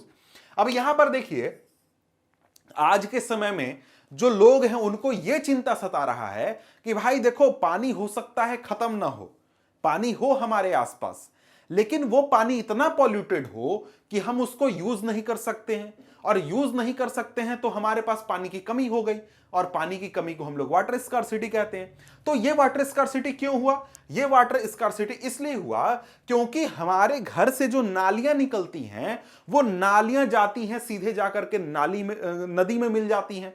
उनको बहुत शहरों में treat किया जाता है, बहुत शहरों में नालियों के पानी को डायरेक्टली नदी में डाल दिया जाता है। तो ये एक समस्या है जिससे क्या हो रहा है, वाटर पॉल्यूशन हो रहा है। इसी प्रकार से अगर हम लोग देखें तो बहुत सारे इंडस्ट्रीज जो होते हैं उनमें बहुत हार्मफुल केमिकल प्रोड्यूस होते हैं, बहुत गंदी निकलती है, और उनको भी बिना ट्रीट किए हुए, बिना उन पानियों का सफाई किए हुए सीधे नदियों में, नालों में डाल दिया जाता है, जिससे कि वाटर बहुत पॉल्यूट हो जाता है। इसी प्रकार से जो केमिकल्स निकलते हैं, या फिर जो खेती में हम लोग पेस्टिसाइड यूज करते हैं, फर्टिलाइजर यूज करते हैं, ये भी हमारे वाटर को क्या कर रहा है, पॉल्यूट कर रहा है। मतलब कि जो किसान है, जो कि खेती कर रहा है, वो जब बहुत ज्यादा क्वांटिटी में फर्टिलाइजर पेस्टिसाइड का यूज करता है, तो वो जो फर्टिलाइजर पेस्टिसाइड है वो घुल करके नीचे जमीन में चला जाता है, और जो ग्राउंड वाटर है उसको पॉल्यूट कर देता है। वो फिर ह्यूमन कंजम्पशन के लिए सही नहीं रहता है। समझ गए, तो इससे भी हमारा एग्रीकल्चर में जो फर्टिलाइजर पेस्टिसाइड यूज होता है उससे भी हमारा वाटर क्या होता है, पॉल्यूट हो जाता है। अब यहां पर आगे बढ़े तो आगे यहां पर कहता है government of India has accorded highest priority to improve the quality of life and enhance ease of living of people, especially those living in rural areas, by announcing the जल जीवन मिशन। अब यहां पर इस प्रकार की जो समस्या है कि लोगों के पास वाटर स्कार्सिटी का प्रॉब्लम है, तो उसको दूर करने के लिए सरकार ने क्या किया, एक स्कीम लॉन्च किया। स्कीम का नाम क्या है, जल जीवन मिशन स्कीम है, JJM इसको कहा गया। इसमें यह तय किया गया कि जो सरकार है वो क्या करेगी, रूरल एरियाज में खासकर जो लोग हैं उन तक पानी पहुंचाएगी, साफ ड्रिंकिंग वाटर। समझ गए, लोगों तक पहुंचाया जाएगा, यही चीज कहता है। The goal of JJM is to enable every rural household get assured supply of potable pipe water at a service level of 55 liter per capita per day regularly। अब यहां पर बात क्या है कि इसका मतलब क्या है, ये स्कीम का टारगेट क्या है, स्कीम का टारगेट है कि जो रूरल एरियाज हैं वहां पर 55 लीटर पर कैपिटा, मतलब हर आदमी को 55 लीटर डेली के हिसाब से हर परिवार को पानी दिया जाएगा। ये इस स्कीम का टारगेट है। कहां पर, रूरल एरियाज की खासकर बात हो रही है। On long term basis by ensuring functionality of the tap water connection. और इसके लिए क्या किया जाएगा, टैप वाटर कनेक्शन यानी कि पाइप कनेक्शन हर घर में, हर इलाके में दिया जाएगा। ठीक है, अब यहां पर देखिए एक छोटी सी जानकारी दी गई है, वही वाटर पॉल्यूशन से जुड़ा हुआ। कहता है कि India's river specially the smaller once have all turn into toxic streams. यहां पर हमारे नदियों में जो वेस्ट हम लोग डालते हैं, अपने शहर का जो सीवेज का वेस्ट डालते हैं या फिर जो इंडस्ट्रीज का वेस्ट निकलता है, वो आज के समय में इतना ज्यादा हो चुका है कि जो इंडिया की नदियां हैं वो क्या हो चुके हैं, टॉक्सिक स्ट्रीम बन चुके हैं। तो कभी आप किसी नदी, अपने शहर के आसपास के नदियों में जाएंगे तो नदी का पानी आपको बहुत ही गंदा मिलेगा। खास करके आपने न्यूज बहुत बार सुना होगा कि दिल्ली के आसपास जो यमुना नदी बहती है वो बिल्कुल काली पड़ चुकी है, वहां पर बहुत पॉल्यूशन है, बहुत चीजें। क्यों ऐसा है? क्योंकि वहां पर इतना वेस्ट मटेरियल उस नदी में डाला जाता है कि वो नदी का पानी जो है वो साफ रहता ही नहीं है। देखिए, नदी जो होता है उसमें एक कैपेसिटी होती है, सेल्फ हीलिंग की कैपेसिटी, कि आप अगर नदी में गंदगी डालें, गंदा पानी उसमें डालें, तो वो कुछ किलोमीटर के बाद वो पानी साफ हो जाता है, वो प्यूरिफाई हो जाता है। लेकिन जब आप बहुत बड़ी क्वांटिटी में वेस्ट मटेरियल डालते हैं, गंदा पानी उसमें डाल देते हैं, पॉल्यूशन डाल देते हैं, तो उसकी जो ये सेल्फ हीलिंग कैपेसिटी होती है वो खत्म हो जाती है और वो पूरा रिवर क्या हो जाता है, पॉल्यूटेड हो जाता है। समझ गए? तो कहता है कि even the big ones like the Ganga and Yamuna are far from being pure. The assault on India's river from population growth, agriculture modernisation, urbanisation and industrialisation is enormous and growing by the day. This entire life stand threatened. यही चीज कहता है कि देखो भाई, हम लोग जो ये सारे एक्टिविटीज कर रहे हैं, बड़े बड़े शहर बसा रहे हैं, एग्रीकल्चर का हम लोग मॉडर्नाइजेशन कर रहे हैं, इसके अलावा बहुत इंडस्ट्रीज लगा रहे हैं, उससे क्या हो रहा है, हमारा पूरा लाइफ पर थ्रेट आ चुका है, पूरे सोसाइटी पर थ्रेट आ चुका है। समझ गए? आगे कहता है कि you may have already realise that the need of hour is to conserve and manage our water resources, to safeguard our self from health hazard, to ensure food security, continuation of our livelihood and productive activities, and also to prevent degradation of our natural ecosystem. तो कहता है कि देखो भाई, आपने अभी तक जो समस्याएं पढ़ी, जो वाटर स्कार्सिटी से जुड़ी हुई समस्या पढ़ी, उसको समझ करके, उसको पढ़ करके आपको यह लग रहा होगा कि आज हमारे लिए बहुत इंपॉर्टेंट हो चुका है कि हम लोग वाटर रिसोर्सेज का क्या करें, कंजर्वेशन करें, उसका मैनेजमेंट करें, ताकि आगे चल के कि भी हमारे पास साफ ड्रिंकिंग वाटर रहे और साथ में जो हमारे लाइफ की क्वालिटी है वो भी अच्छी रहे। ठीक है, आगे कहता है कि over exploitation and mismanagement of water resources will impoverish this resource and cause ecological crisis that may have profound impact on our life. तो वही चीज कहता है कि अगर हम लोग इसी प्रकार से ओवर एक्सप्लॉयटेशन करते रहेंगे, मिसमैनेजमेंट वाटर रिसोर्सेज का करते रहेंगे, तो उससे जो हमारा ये इकोलॉजिकल क्राइसिस है वो बढ़ता रहेगा, ये रिसोर्स हमारा डिमिनिश होता रहेगा और हमारा लाइफ पर भी इसका बहुत बुरा इंपैक्ट होता रहेगा। अब आगे यहां पर हम लोग क्या देखने वाले हैं, आगे देखने वाले हैं multipurpose river project and integrated water resource management. यहां पर हम लोग बात करने वाले हैं मल्टीपर्पस रिवर प्रोजेक्ट के बारे में। अब यहां पर सिंपली मैं बता दूं तो आपको यहां पर डैम्स के बारे में पढ़ना है और साथ में रिजर्वायर के बारे में पढ़ना है और उनका क्या यूज होता है, कैसे यूज होता है, ये चीजें आपको समझनी है। अब यहां पर आगे देखें तो अभी तुरंत हमने बात किया कि हमें क्या करना होगा, वाटर को मैनेज करना होगा और वाटर को कंजर्व करना होगा। तो हम लोग ये काम कैसे करते हैं, तो यहां पर एक तरीके के ऊपर फोकस किया गया है। तो यहां पर कहता है कि how do we conserve and manage water. यही सवाल है जो कि अभी तुरंत हमने देखा कि भाई कंजर्वेशन जरूरी है, मैनेजमेंट जरूरी है, तो कैसे हम लोग ये काम करते हैं, तो उसका एक तरीका यहां पर बताया जा रहा है। यहां पर आपको कहा जा रहा है कि archaeological and historical record show that from ancient times we have been constructing sophisticated hydraulic structure like dam built of stone rubble, reservoir or lake embankment and canals for irrigation. अब यहां पर कहता है कि हम लोग हजारों सालों से डैम्स बनाते आ रहे हैं, रिजर्वायर बनाते आ रहे हैं, लेक्स बनाते आ रहे हैं, एम्बैंकमेंट बनाते आ रहे हैं, ताकि हम लोग इरिगेशन कर सके और वाटर की अपनी जरूरतों को पूरा कर सके। मतलब कि देखो, हजारों साल पहले भी लोगों को यह पता था कि गर्मी के दिनों में अगर पानी खत्म हो जाएगा तो उसको कैसे प्रॉब्लम को सॉल्व करना है। तो यह कहता है कि not surprisingly we have continued this tradition in modern India by building dams in most of our river basin. तो ये चीज जो ये हमारा ट्रेडिशन है, डैम बनाने का जो ट्रेडिशन है, एम्बैंकमेंट बनाने का ट्रेडिशन है, लेक बनाने का ट्रेडिशन है, उसको हमने आज भी जारी रखा है। और आज भी लगभग हर नदी बेसिन में, हर नदी में आपको एक डैम मिल जाएगा जिससे कि वहां के वाटर को कंजर्व किया जाता है, मैनेज किया जाता है। समझ गए? अब यहां पर कुछ पुराने उदाहरण दिए गए हैं जो कि काफी साल पहले डैम वगैरह का स्ट्रक्चर बना था उसके बारे में। जैसे यहां पर आपको इलाहाबाद के पास बनाया गया था, चंद्रगुप्त मौर्य के टाइम में भी आज के करीब 2000 साल पहले बहुत बड़े स्तर पर डैम, लेक वगैरह का निर्माण किया गया था इरिगेशन के लिए। इसके अलावा अगर हम लोग उड़ीसा, आंध्र प्रदेश, कर्नाटक, महाराष्ट्र की बात करें तो वहां पर भी इसी प्रकार के इरिगेशन के प्रॉब्लम को सॉल्व करने के लिए प्रोजेक्ट चलाए गए थे।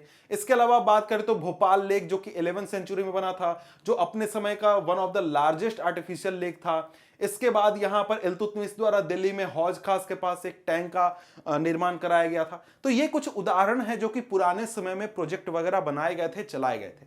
अब यहां पर ये जो तस्वीर आप देख रहे हैं, ये एक डैम का तस्वीर है। यही हमारा डैम होता है जिससे कि हम लोग वाटर का कंजर्वेशन और मैनेजमेंट करते हैं। तो इसी के बारे में यहां पर हम लोग क्या करने वाले हैं, पढ़ने वाले हैं। अब यहां पर कहता है कि water dams and how do they help us in conserving and managing water. अब यहां पर सबसे पहले तो यही सवाल आ गया कि वाटर डैम मतलब यार डैम होता क्या है, व्हाट इज डैम। अगर आपसे सवाल पूछा जाए तो आप क्या लिखिएगा। अब यहां पर आपको सिंपल आंसर दिया गया है, एनसीईआरटी में ही डेफिनेशन दिया गया है। अब कहता है कि a dam is a barrier across flowing water that obstruct direct or retards the flow, often creating a reservoir, lake or impoundment। भाई डैम क्या है? डैम एक प्रकार का बैरियर है जो कि एक बहते हुए पानी को या तो रोकता है, या तो उसको किसी अदर डायरेक्शन में डायरेक्ट करता है, या फिर फ्लो को रिटार्ड करता है, फ्लो को स्लो करता है। अब इसको मैं जरा सा आपको इमेज के जरिए समझाने की कोशिश करूं तो आपको इमेज देखना होगा जिससे कि आपको यह चीज समझ में आएगा। अब यहां पर ये जो तस्वीर आप देख रहे हैं, इस तस्वीर में क्या है भाई, एक छोटा सा डैम है। बहुत बड़ा डैम नहीं है, बहुत छोटा सा डैम है।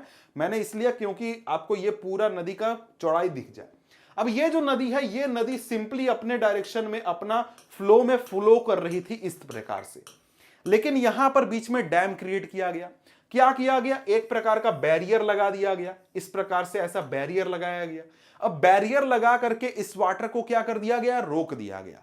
तो तीन टारगेट को लेकर के हम लोग यहां पर बैरियर क्रिएट करते हैं। पहला तो हमें क्या करना है? पहला तो वाटर को रोकना है, मतलब यहां पर किसी वाटर को कंजर्व करना है हमें। दूसरा है कि वाटर को हमें स्लो डाउन करना है, मतलब कि जैसे बाढ़ वगैरह का समस्या है, फ्लडिंग का समस्या है, उसको रोकने के लिए। और तीसरा क्या करना है?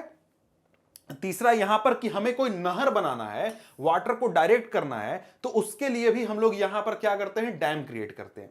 अब जब डैम क्रिएट होता है तो क्या होता है? एक प्रकार का नेचुरल यहां पर रिजर्वायर क्रिएट हो जाता है। तो यहां पर आप देख रहे हैं ये इतना बड़ा सा पानी हमारा स्टोर हो चुका है। ये एक प्रकार का वाटर स्टोरेज है। तो ये क्या बन गया? एक प्रकार का रिजर्वायर बन गया, वाटर स्टोरेज बन गया।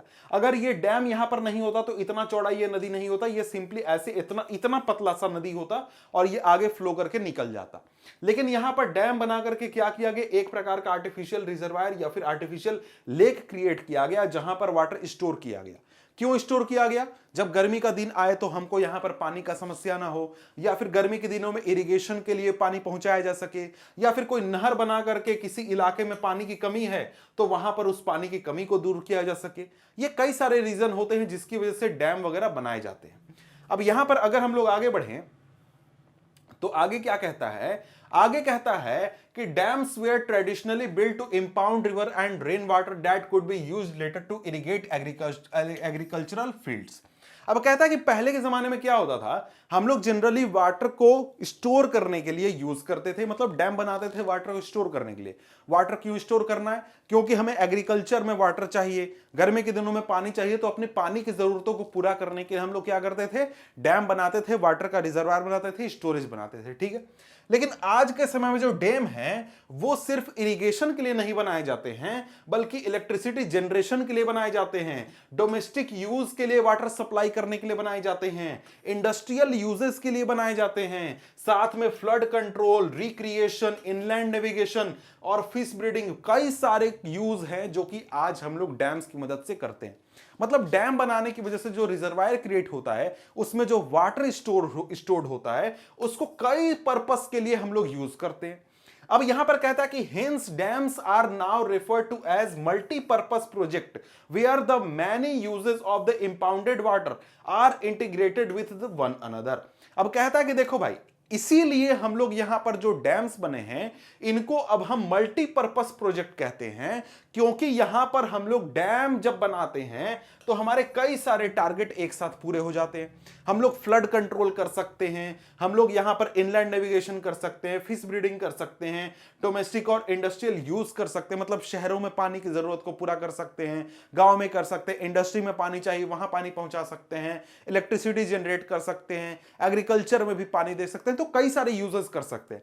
और उन्हीं सारे यूजेस की वजह से, इतने सारे यूजेस की वजह से हम लोग यहां पर इस प्रोजेक्ट को क्या कहते हैं, मल्टीपर्पज प्रोजेक्ट कहते हैं। ठीक है, अब यहां पर आगे देखें तो आगे यहां पर एग्जांपल के बारे में कहता है कि फॉर एग्जांपल इन सतलज बीज river basin the Bhakra Nangal project water is being used both for hydel power production and irrigation. दो यूजेस में यूज हो रहे हैं, और साथ में यहां पर कुछ मछलियां पालन वगैरह तो होता ही होगा, मछलियां लोग पकड़ते ही होंगे, और भी कई जगहों पर यूज हो जाता होगा, आसपास कोई शहर होगा तो वहां भी पानी पहुंचाया जाता होगा। तो कई सारे यूजेस यहां पर एक ही प्रोजेक्ट से लिया जा रहा है। आगे कहता है कि similarly the Hirakud project in the Mahanadi basin integrates conservation of water with flood control या फिर वाटर कंजर्वेशन दोनों के लिए यूज हो रहा है। यहां भी मछली पालन होता होगा, यहां भी आसपास के शहर गांव में पानी पहुंचाया जाता होगा। जैसे मेरे गांव के पास सोन नदी बहती है, तो सोन नदी से आज अभी के समय में सरकार का प्रोजेक्ट चल रहा है कि वहां से एक छोटा सा डैम बना करके सरकार पाइप के जरिए आसपास के शहरों में क्या करेगी, पानी पहुंचाएगी। तो ये क्या है, एक प्रकार का यूज है, डैम का ही यूज है, भले ही छोटा डैम बन रहा है लेकिन भाई वो यूज केस तो है ना।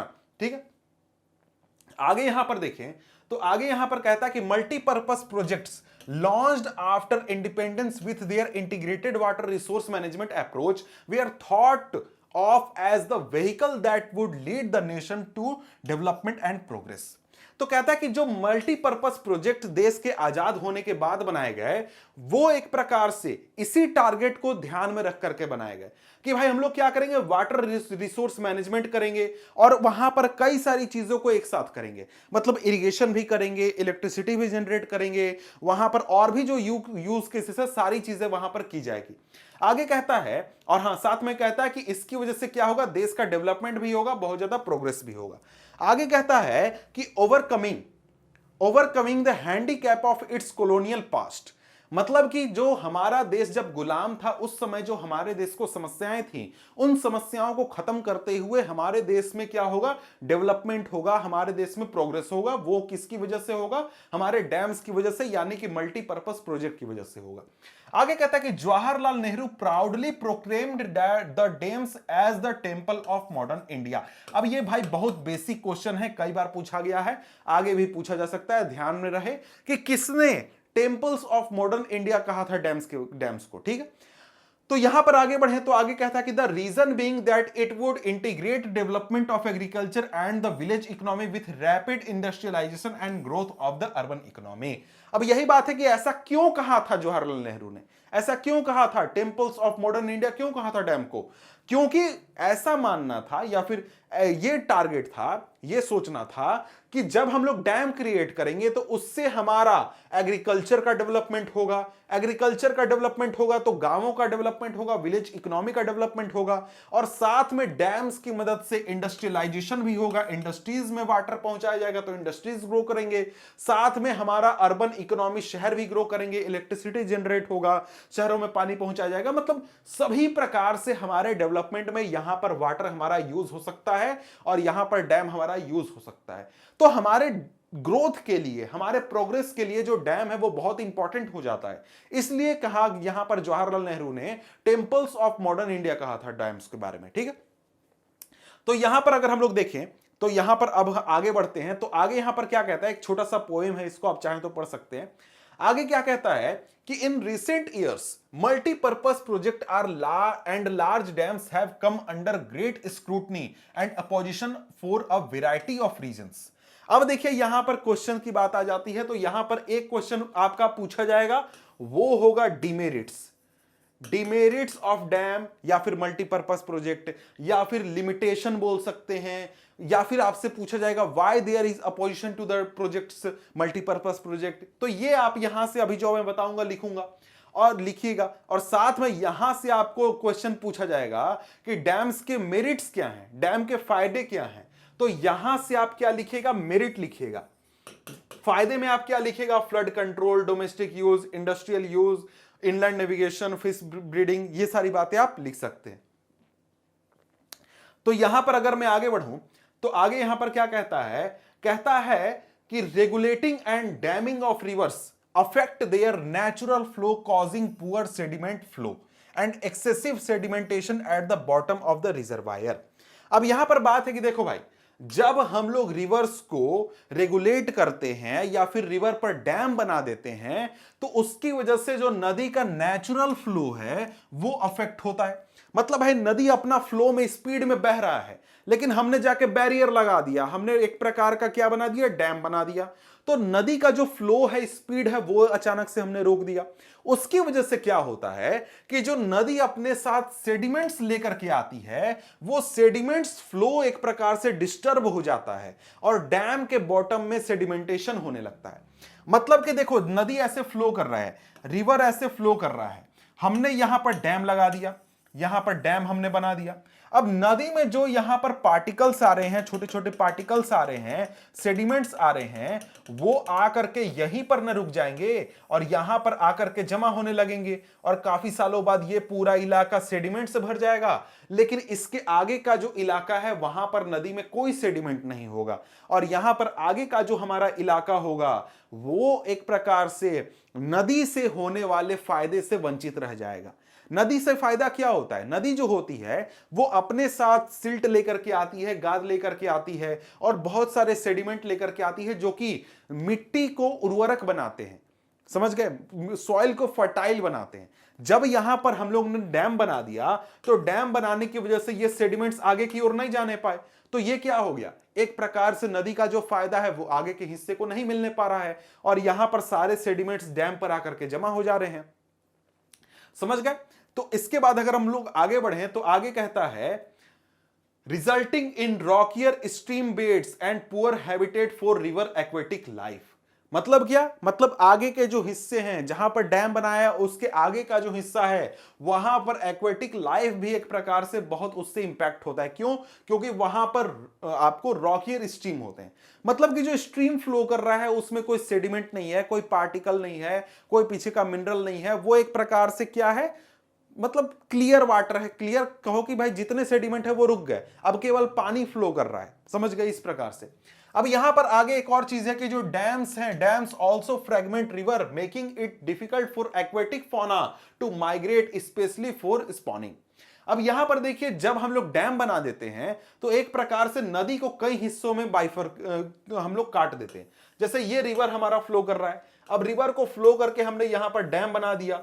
अब डैम बना दिया तो जो यहां पर इस डैम में मछलियां रह रही हैं या फिर कोई भी जीव जंतु रह रहा है नदी में, वो नदी इस इलाके वाला जीव जंतु इधर नहीं जा सकता है और इधर वाला जीव जंतु इधर नहीं जा सकता है, तो पूरा नदी दो हिस्सों में बाइफरकेट कर गया। अब यहां पर जो मछलियां हैं या फिर जो भी जैसे मेंढक है, डॉल्फिन है, कुछ भी है, वो अगर स्पॉनिंग के लिए यानी प्रजनन के लिए अगर इधर जाना चाहता है तो नहीं जा सकता है, उसका पूरा लाइफ अफेक्ट हो गया क्योंकि यहां पर वो प्रजनन नहीं कर सकता है, इधर जाना है वो जा नहीं सकता है। तो हमने क्या किया, डैम बना करके पूरा एक्वेटिक लाइफ को डिस्टर्ब कर दिया, उनका पूरा जिंदगी को हमने डिस्टर्ब कर दिया। अब आगे यहां पर कहता है कि the reservoir that are created on the flood plains also submerge the existing vegetation and soil leading to its decomposition over a period of time. अब यहां पर बात है कि देखिए जब यहां पर हम लोग डैम बनाते हैं तो डैम ऐसा तो है नहीं कि भाई ऐसा नदी है तो इस नदी में डैम बना दिया तो इतना ही तक हमारा पानी है, जी नहीं। जब हम लोग डैम बनाते हैं ना तो यहां पर डैम के पीछे एक बड़े से हिस्से में पूरा पानी भर जाता है और आसपास के जो भी इलाके हैं डैम के वो पानी में सबमर्ज हो जाते हैं, डूब जाते हैं। अब इलाके डूबेंगे तो उस इलाके में होने वाला वेजिटेशन भी डूबेगा, पानी भी डूब जाए, मतलब जो पेड़ पौधे हैं, मिट्टी है, सब चीज डूब जाएंगे। तो यहां पर क्या हो जाएगा, उसका एक प्रकार से हमको लॉस होगा। ठीक है, अब यहां पर आगे बढ़े तो आगे यहां पर कहता है कि multipurpose project and large dams has also been the cause of many new environmental movement like the Narmada Bachao Andolan and Tehri dam Andolan etc. Resistance to these projects have primarily been due to the large scale displacement of local communities. अब कहता है कि देखो भाई, dam बनाने की वजह से हमारे देश में कई सारे प्रोटेस्ट भी हो रहे हैं। क्यों हुए हैं भाई प्रोटेस्ट? क्योंकि जब डैम बनाया जाता है तो डैम के आसपास के इलाके, जहां पर डैम बन रहा है उसके आसपास के इलाके पूरी तरीके से पानी में सबमर्ज हो जाते हैं, पानी में डूब जाते हैं। और वो इलाका जब पानी में डूब जाएगा तो क्या वहां पर कोई घर बना करके रह सकता है? जी नहीं रह सकता है। और अगर कोई पहले से वहां रह रहा है तो भाई उसको वो इलाका छोड़ करके जाना पड़ेगा, उसको वो इलाका छोड़ करके कहीं और रहना पड़ेगा।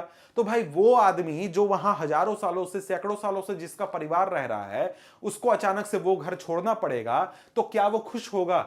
बिल्कुल खुश नहीं होगा। वो क्या करेगा? प्रोटेस्ट करेगा। तो इसी वजह से बहुत बड़े स्तर पर जो लोग, जिनका घर छीन गया, जिनका पूरा गांव छीन गया, पूरा परिवार छिन गया, वो एक प्रकार से क्या कर रहे हैं? बहुत बड़े स्तर पर प्रोटेस्ट करते हैं जब भी इस प्रकार के प्रोजेक्ट बनाए जाते हैं। अब यहां पर कहता है कि local people often had to give up their land, livelihood and their meagre access and control over resources for the greater good of the nation. यानी पूरे देश के डेवलपमेंट के लिए, भाई डैम बन रहा है तो देश को फायदा होगा, किसी ना किसी प्रकार से फायदा होगा। तो पूरे देश, पूरे राज्य के डेवलपमेंट के लिए, पूरे राज्य के ग्रोथ के लिए ये लोग क्या लूज कर रहे हैं? अपना जमीन लूज कर रहे हैं, अपना लाइवलीहुड, अपना रोजगार लूज कर रहे हैं, अपना जो गांव है पूरा गांव लूज कर रहे हैं, पूरा परिवार लूज कर रहे हैं। देखो भाई, आप अगर किसी गांव में रह रहे हो तो आपका पूरा गांव एक प्रकार का परिवार होता है, वहां पर सभी लोग आपको पहचानते हैं, दोस्ती यारी सभी चीजें होती हैं। लेकिन अचानक से आपका गांव डूब जाए और गांव के सभी लोग कहीं और जाकर के रहने लगे, तो क्या वो पहले वाली बात रहती है? जी नहीं, बिल्कुल नहीं रहती है। तो वो एक चीज भी है जो कि लोग यहां पर लूज करते हैं जब घर लोगों के छीन जाते हैं। समझ गए? तो आगे कहता है कि so if the local people are not benefiting from such project then who is benefited? कहता है कि देखो भाई, लोकल लोग जो हैं वो दूसरों की बेनिफिट के लिए तो अपना घर छोड़ के जा रहे हैं, देश को फायदा हो रहा है, देश को बहुत डेवलपमेंट हो रहा है। लेकिन बात है कि जब लोकल लोगों को फायदा नहीं हुआ तो फायदा हुआ किसको? किसको फायदा हुआ वो डैम बनने से? तो भाई डैम बनने से फायदा हुआ जो बड़े बड़े किसान थे, जिनको खेती के लिए पानी चाहिए था, या फिर जो फार्मर्स थे जिनको खेती के लिए पानी चाहिए था, उनको फायदा हुआ, या फिर जो इंडस्ट्रीज चल रहे थे वो इंडस्ट्रीज को फायदा हुआ, या फिर आसपास के जो शहर थे उन शहरों में पानी पहुंच गया पीने के लिए, उनको फायदा हुआ। तो यहां पर अगर हम लोग बात करें तो इन सब लोगों को फायदा हो रहा है। लेकिन अगर हम गांव में किसी मजदूर की बात करते हैं जिसके पास खुद की कोई जमीन भी नहीं है, वो उस गांव में रहता था, उसको क्या फायदा हुआ? कुछ भी फायदा नहीं हुआ, उसको किसी भी प्रकार का कोई गेन नहीं हुआ।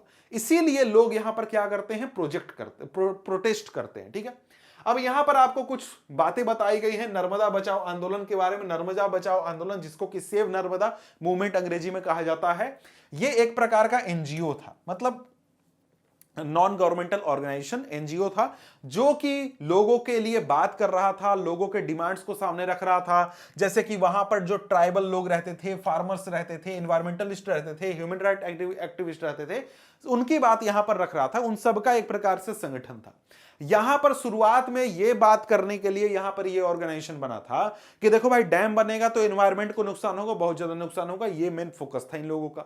लेकिन आगे चल करके यहां पर इनका फोकस किस चीज पर शिफ्ट हो गया कि जो गरीब किसान हैं, जो लोग वहां से शिफ्ट हुए हैं, उनका डेवलपमेंट कैसे हो, उनको रिहेबिलिटेट कैसे किया जाए, इन चीजों पर यहां पर एक प्रकार से इनका फोकस शिफ्ट हुआ और इसी चीज पर ये लोग आगे काम करने लगे। अब यहां पर आगे बढ़े तो आगे यहां पर सरदार सरोवर डैम की बात की गई है कि सरदार सरोवर डैम नर्मदा रिवर पर बना है और ये एक प्रकार से लार्जेस्ट वाटर रिसोर्स प्रोजेक्ट है इंडिया का, वन ऑफ द लार्जेस्ट है, मतलब सबसे बड़ा नहीं है लेकिन सबसे बड़ा में से एक है। और ये 4 स्टेट्स को इससे फायदा होता है, महाराष्ट्र, मध्य प्रदेश, गुजरात और राजस्थान। और यहां पर जो सरदार सरोवर प्रोजेक्ट है वो आपको जो सूखे इलाके हैं जहां पर पानी की कमी होती है उनको फायदा पहुंचाएगा। गुजरात के करीब 9,490 विलेज और एक 173 टाउन और राजस्थान के 124 विलेज, इन सबको यहां पर क्या होगा, इस सरदार सरोवर डैम से फायदा पहुंचेगा। अब यहां पर आगे बढ़े तो आगे यहां पर और भी बात की गई है कि भाई देखो मल्टीपर्पज प्रोजेक्ट से क्या नुकसान होता है। उसमें से एक नुकसान यह बताया गया है कि जब इस प्रकार के प्रोजेक्ट चालू हो जाते हैं, जब इस प्रकार के प्रोजेक्ट लागू हो जाते हैं, तो उससे इरिगेशन पर भी फर्क पड़ता है। तो यहां पर कहता है कि इरिगेशन पर फर्क पड़ता है, मतलब क्या, मतलब किसी इलाके में पहले पानी बहुत कम था, लेकिन वहां पर जब इस प्रकार के डैम बन गए तो पानी का कमी अब है नहीं। तो जो किसान है वो क्या करेगा, ऐसे क्रॉप्स को उगाने लगेगा जो कि ज्यादा पानी कंज्यूम करते हैं, जैसे कि धान हो गया और भी कई सारे क्रॉप्स हैं। कहता है कि irrigation has also changed the cropping pattern of many regions with farmer shifting to water intensive and commercial crops. भाई पानी अब अवेलेबल है, डैम बन गया तो बहुत पानी है, तो ऐसे क्रॉप्स को किसान उगाते हैं जिनका एक प्रकार से वाटर कंजम्पशन बहुत हाई होता है। जैसे अगर आप चावल उगाएंगे तो उसमें वाटर कंजम्पशन बहुत होता है, लेकिन जो पल्सेस होते हैं उनमें वाटर कंजम्पशन कुछ कम होता है। तो कोई इलाका है अगर पानी की कमी है तो वो पल्सेस उगाएंगे, लेकिन अगर पानी बहुत ज्यादा है, भरपूर पानी है, तो वो क्या करने लगेंगे, वो यहां पर राइस का कल्टीवेशन करने लगेंगे। समझ गए, यही चीज होता है। जहां पर इरिगेशन की बहुत अच्छी फैसिलिटी हो जाती है वहां पर जो किसान होते हैं वो वाटर इंटेंसिव क्रॉप को उगाने लगते हैं, और इस चीज का बहुत अच्छा चीज फायदा नहीं है, इसका नुकसान होता है। नुकसान तो पहला यह है कि यहां पर जब हम ऐसा करते हैं तो यहां पर हमारा सॉइल का सेलिनेशन होने लगता है, मतलब जो सॉइल है वो क्या होने लगता है, सलाइन होने लगता है। ठीक है, आगे कहता है कि at the same time it has transform the social landscape. अब इसकी वजह से, इरिगेशन फैसिलिटी होने की वजह से जो सोसाइटी है उसमें भी फर्क पड़ता है। कैसे फर्क पड़ता है, जो अमीर लोग हैं वो और भी अमीर होने लगते हैं, जो अमीर लैंड ओनर हैं, जो किसान हैं, बड़े बड़े किसान हैं जिनके पास बहुत जमीन है, वो और भी अमीर होने लगते हैं, और जो गरीब लोग हैं जो कि खेती में मजदूरी करते हैं, खेतीहर मजदूर हैं, उनके बीच जो अमीरी और गरीबी का फासला है वो काफी बढ़ने लगता है, क्योंकि इनको उतना फायदा होता नहीं है, जो अमीर किसान है उनको बहुत ही फायदा होता है। आगे कहता है कि as we can see the dams did create conflict between the people wanting different uses and benefit from the same water resources.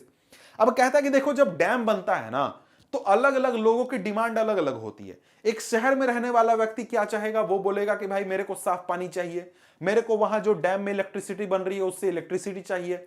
गांव का किसान बोलेगा कि हमको अपना खेती के लिए पानी चाहिए, हमको खेती में बहुत पानी लगता है, पानी चाहिए। जो किसान है, जो गांव में रहने वाला व्यक्ति है, वो पानी भी पीने के लिए भी मांगेगा। इंडस्ट्री जो है वो मांगेगा कि हमको इंडस्ट्री में पानी चाहिए, बहुत प्रोडक्शन करना है। कोई मान लो कोल बेस्ड पावर प्लांट चल रहा है तो वो बोलेगा यार इलेक्ट्रिसिटी प्रोड्यूस करना, हमको पानी दो। तो बहुत प्रकार के लोग होंगे, उनका अलग अलग डिमांड होगा, और उसकी वजह से कई बार लोगों के बीच में कंफ्लिक्ट भी हो जाता है। जैसे उदाहरण के लिए कहता है कि in Gujarat the Sabarmati basin farmers were agitated and almost caused a riot over the higher priority given to water supply in urban areas particularly during droughts.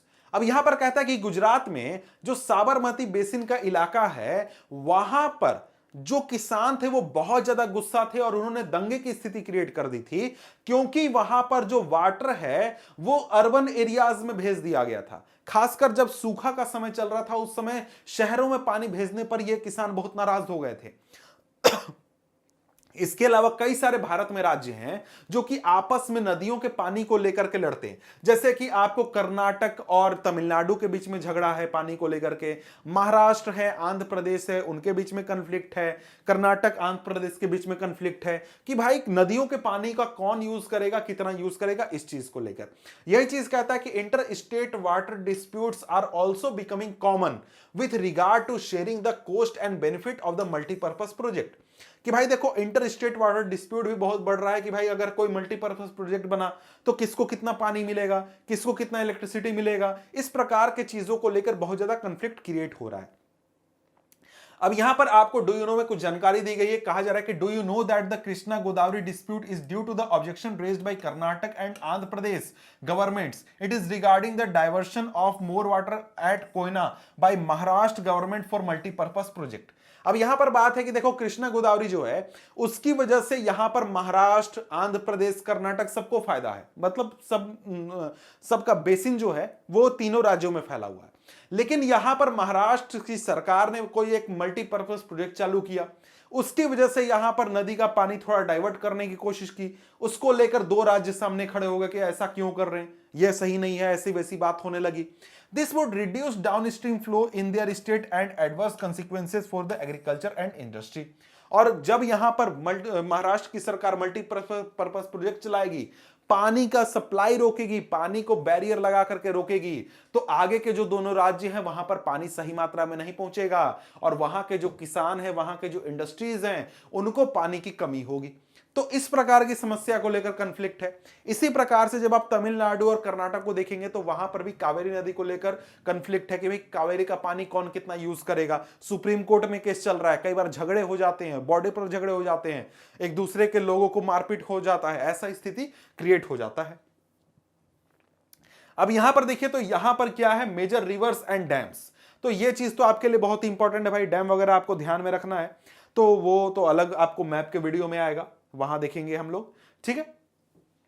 तो अब यहां पर आगे देखें तो आगे यहां पर कहता है, आगे क्या बात है भाई, आगे कहता है कि most of the objections to the project arose due to their failure to achieve the purpose for which they were build.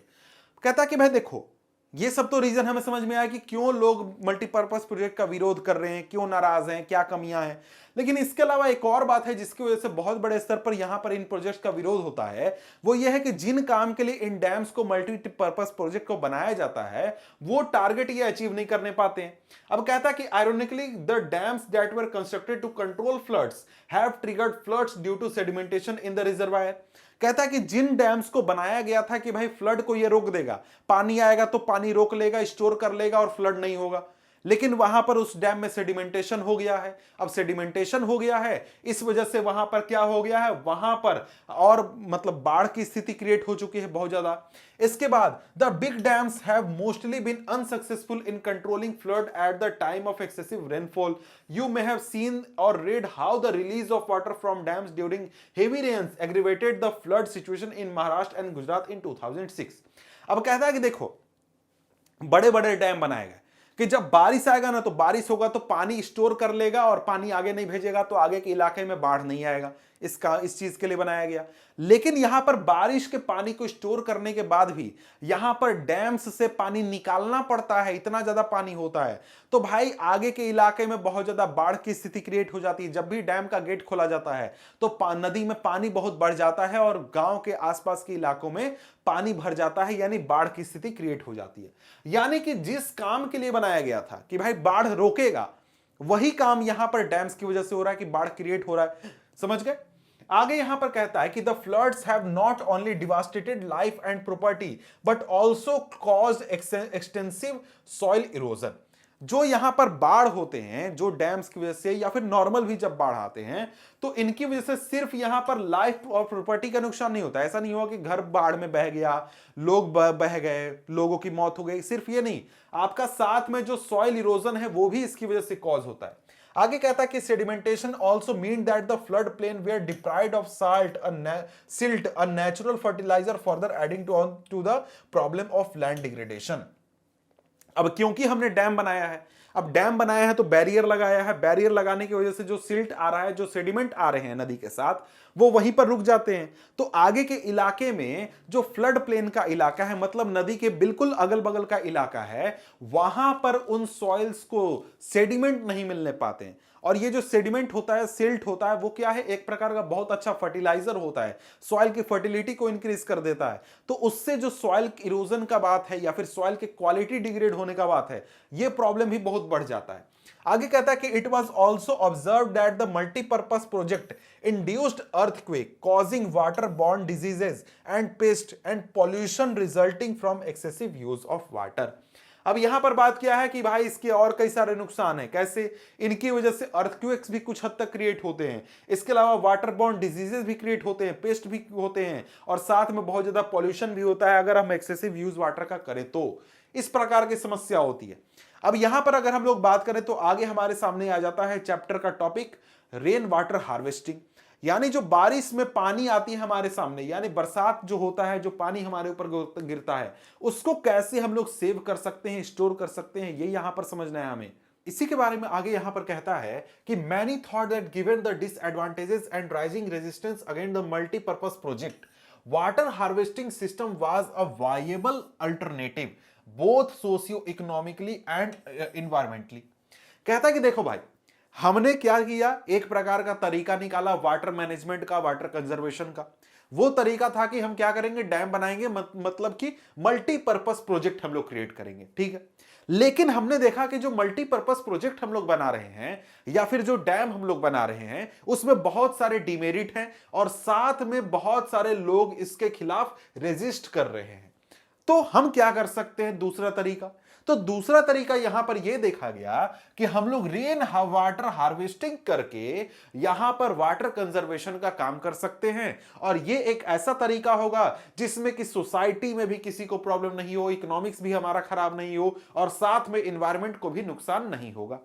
अब यहां पर कहता है कि अगर आप एंशिएंट इंडिया को देखते हैं, यानी हजारों सैकड़ों साल पहले की बात करें, उस समय हमारे देश में तो हाइड्रोलिक स्ट्रक्चर होते थे, मतलब डैम वगैरह या फिर हमारे जो पॉन्ड वगैरह बनाए जाते थे। लेकिन उसके साथ साथ वहां पर वाटर हार्वेस्टिंग सिस्टम भी बहुत अच्छी तरीके से मैनेज किया जाता था, यूज किया जाता था। लोगों को, मतलब जिस इलाके में लोग रहते थे, जैसे कोई यूपी में रहने वाला व्यक्ति था आज के 100 साल 500 साल पहले, कोई मध्य प्रदेश के चंबल इलाके में रहता था, कोई रेगिस्तान में रहता था थार में, कोई साउथ इंडिया में रहता था। तो जो व्यक्ति जहां रहता था वहां का उसको एक प्रकार से वाटर के बारे में पूरा नॉलेज था कि मतलब रेनफॉल कब होता है, बारिश कब होती है, किस इलाके से पानी बहता है, वहां पर सॉइल कैसा है, सॉइल को कितना पानी चाहिए, मुझे कितना वाटर स्टोर करना है, कैसे स्टोर करना है। बहुत सारे तकनीक यूज करके, बहुत सारे टेक्निक यूज करके यहां पर रेन वाटर को हार्वेस्ट किया जाता था, ग्राउंड वाटर को मैनेज किया जाता था, रिवर वाटर को, फ्लड वाटर को, सभी को मैनेज करने का, स्टोर करने का काम वहां पर किया जाता था। मतलब कि जैसे कई इलाकों में, जैसे गंगा नदी है, उसमें बाढ़ आ जाता है तो आसपास के इलाके डूब जाते हैं। तो वहां पर क्या किया जाता था कई इलाकों में कि भाई आसपास के इलाके में तालाब बना दो, गड्ढा कर दो, जब बाढ़ आएगा तो उन तालाबों में पानी भर जाएगा और वो पानी स्टोर हो गया। ये भी एक तरीका था जिसके जरिए पानी स्टोर किया जाता था। समझ गए? तो यहां पर अगर हम लोग देखें तो सिंपल सी बात है कि भाई देखो, अगर हम लोग वाटर हार्वेस्टिंग की बात करते हैं, रेन वाटर हार्वेस्टिंग की, तो यहां पर ऐसा नहीं है कि हम लोग पहली बार कुछ ऐसा नया नया टेक्नोलॉजी नहीं लाए हैं। यहां पर हजारों साल पहले से यह तकनीक अपनाई जा रही है, यूज की जा रही है। समझ गए? अब कहता है कि in hill and mountainous region people built diversion channel like guls or kuls of the western Himalayas for agriculture.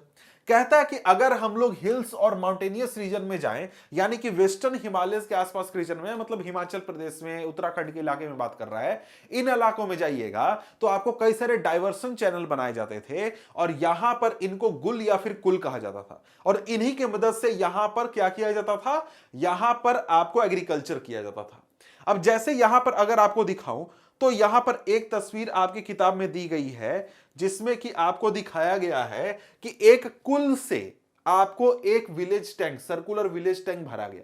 अब कुल क्या होता है? कुल एक प्रकार का नैरो रास्ता आप कह सकते हैं। जैसे आप नहर देखते हैं ना कि नदी से नहर निकलता है, उस प्रकार से एक नैरो स्ट्रीम ऑफ वाटर कह सकते हैं जो कि एक बड़े सोर्स से निकलता है। जैसे कोई वाटर ग्लेशियर पिघल के जा रहा है तो उसमें से नैरो स्ट्रीम निकाल लिया, या फिर किसी और तरीके से, मतलब एक प्रकार का नैरो स्ट्रीम। अब जैसे कि यहां पर अगर आप लोग देखें तो यही समझिए कि इसी प्रकार का होता है कि भाई कोई स्ट्रीम आ रहा है, स्ट्रीम ऑफ वाटर बड़ा सा, उसमें से छोटा सा नहर, छोटा सा हमने एक रास्ता बना दिया जिससे वाटर फ्लो होगा। इससे हो सकता है तो आप अपना टैंक भर लीजिए, या फिर आपको नदी में, खेत में पानी डालना है तो इससे आप क्या कर सकते हैं, इस प्रकार से इरिगेशन बना सकते हैं, डाइवर्सन चैनल निकाल करके इरिगेशन कर सकते हैं। तो इस प्रकार से यहां पर यह आपको किया जाता था गुल और कुल की मदद से एग्रीकल्चर। अब आगे कहता है कि roof top rain water harvesting was commonly practice to store drinking water, particularly in Rajasthan. अगर हम लोग देखें तो आज के समय में आपको roof top rain water harvesting की बहुत बात होती है कि भाई छत पर जो पानी गिरा ना, उसको आप पाइप के जरिए या तो टंकी में स्टोर कर लीजिए या फिर आप ग्राउंड में डाल दीजिए। ये बहुत आजकल चर्चा में ये विषय है।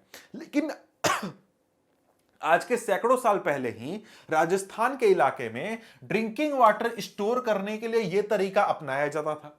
अब इसी प्रकार से अगर आप बंगाल के फ्लड प्लेन्स की बात करें, फ्लड प्लेन्स कहने का मतलब कि बंगाल का वो इलाका जब बाढ़ के दिनों में जो इलाका डूब जाता है, उन इलाकों की बात हो रही है। तो उन इलाकों में यहां पर लोग इनंडेशन चैनल बनाते थे। अब ये क्या होता है भाई? ये एक प्रकार से आप कह सकते हैं कि एक प्रकार का नहर ये होता है, इनंडेशन चैनल नहर कह सकते हैं, या फिर कोई आपको स्टोरेज कह सकते हैं कि भाई जब बारिश आया तो वो आपका इलाका भर गया और उस पानी को आपने स्टोर कर लिया। जैसे अगर मैं कहूं, अगर मैं आपको इनंडेशन चैनल दिखाना चाहूं, तो यहां पर आपको मैं खुद से बना के ही दिखा देता हूं कि जैसे देखो यहां पर क्या हुआ, यहां पर ये नदी बह रही है, नदी है भाई। अब नदी है तो यहां पर हमने एक रास्ता बना दिया, ये क्या है, एक रास्ता बना दिया गया है और ये गड्ढा खाना हुआ है। तो जब नदी में बाढ़ आएगा तो इस यहां पर पानी आ जाएगा, इसमें पानी आ जाएगा और पूरा ये पानी से भर जाएगा। अब जब पूरा पानी से भर जाएगा तो जब नदी में पानी फिर से कम हो जाएगा, लेकिन ये पूरा भरा हुआ रहेगा। तो इस प्रकार से यहां पर वाटर स्टोर करने का काम किया जाता था। इसके अलावा आप पॉन्ड्स क्रिएट कर सकते हैं, मतलब किसी भी प्रकार से आप स्टोरेज बना सकते हैं कि बाढ़ आया, इसमें पानी भर गया, क्योंकि पूरा इलाका पानी में ये डूब गया तो इसमें पानी भर गया, और जब नदी में पानी कम हुआ लेकिन यहां से पानी निकला नहीं, तो ये आपका क्या है, एक प्रकार का स्टोरेज है। इसको स्टोरेज के रूप में यूज किया जाता था। समझ गए? अब इसके बाद यहां पर आगे हम लोग बात करें तो आगे यहां पर ये तरीका कहां अपनाया जाता था भाई? खेती में अपनाया जाता था। आगे कहता है कि in arid and semi arid regions agricultural field were converted into rain-fed storage structures that allowed the water to stand and moisten the soil like the khadins in Jaisalmer and Johar in other part of Rajasthan। अब यहां पर देखिए, यहां पर क्या होता था, जैसे जैसलमेर में खादिन बनाया जाता था, या फिर आपको दूसरे राजस्थान के दूसरे इलाकों में जोहार बनाया जाता था। इसमें क्या होता था, इसमें एग्रीकल्चर फील्ड को इस प्रकार से शेप दे दिया जाता था कि जो उस इलाके में बारिश होगी वो बारिश फ्लो करके उस खेत में आकर के जमा हो जाए जहां की हमको खेती करना है। जैसे ये यहां पर देख सकते हैं, तो ये एक स्लोप वाली जमीन है, तो यहां पर इस इलाके में जो भी बारिश होगा वो बारिश फ्लो करके स्लोप में जाएगा यहां पर। तो यहां पर क्या किया जाएगा कि भाई हमको यहां पर खेती करना है। अब खेती करना है तो यहां पर जमीन को पानी देना होगा, इरिगेशन देना होगा।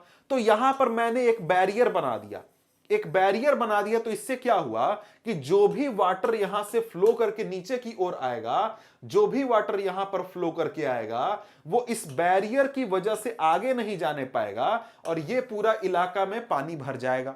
अब यहां पर पानी भर जाएगा तो यहां पर ये पानी कहां जाएगा भाई? ये पानी जमीन द्वारा सोख लिया जाएगा। अब सोख लिया जाएगा पानी, तो यहां पर ये मिट्टी गीली हो गई है। अब यहां पर इरिगेशन करना का उतना झमेला नहीं है, तो यहां पर मैं क्या कर सकता हूं, खेती कर सकता हूं। अब इसी प्रकार से थोड़ा हमारा जो जोहाड़ भी था वो इसी प्रकार का थोड़ा स्ट्रक्चर था, जिसमें कि स्लोप में ही, मतलब रेन वाटर को ही जो खेत है वहां पर जमा करने का कोशिश किया जाता था ताकि खेती में परेशानी ना हो। अब यहां पर आपको है roof top rain water harvesting का इमेज, जिसमें कि जो बरसात का पानी है जो कि छत पर गिरता है उसको हैंड पंप के जरिए वो क्या किया जा रहा है, जमीन के अंदर डाला जा रहा है।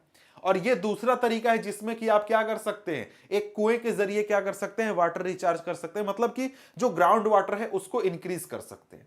अब यहां पर आगे बढ़े तो आगे यहां पर क्या कहता है, आगे कहता है कि in the semi arid region and arid region of Rajasthan, particularly in Bikaner, Phalodi and Barmer, almost all the houses traditionally had underground tank और टंका। अब यहां पर देखिए कहता है कि अगर आप राजस्थान में जाते हैं और राजस्थान के बीकानेर, फलोडी और बाड़मेर के रीजन में जाते हैं तो वहां पर लगभग हर घर में पहले के जमाने में अंडरग्राउंड टैंक हुआ करते थे। और ये जो टैंक होते थे इनको ड्रिंकिंग वाटर स्टोर करने के लिए यूज किया जाता था। तो भाई यहां पर पानी आता कैसे था, यह पानी रेन वाटर होता था, मतलब जो बारिश का पानी था उसको इन टैंक्स में स्टोर किया जाता था। और ये टैंक्स ऐसा नहीं है कि छोटे मोटे टैंक्स नहीं होते थे, ये टैंक होते थे बड़े बड़े कमरे के साइज के, और उनमें पानी को भर करके रखा जाता था। जैसे यहां पर एग्जाम्पल दिया गया है कि एक घर में 6 मीटर गहरा, 6 मीटर मतलब कि करीब 18 फीट गहरा, इसके अलावा 4.25 मीटर लंबा और 2.5 मीटर चौड़ा एक टैंक यहां पर देखा गया है। ठीक है। एक आगे कहता है कि the tanks were part of the well developed roof top rain water harvesting system and were built inside the main house of or the courtyard.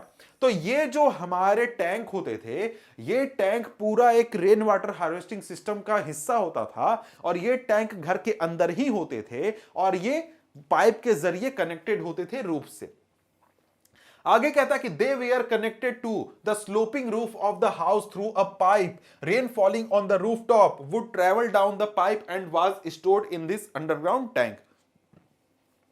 मतलब बारिश का पानी यहां पर इन टैंक्स में स्टोर कर लिया जाता था। आगे कहता है कि the first spell of rain was usually not collected as this would clean the roof and the pipes.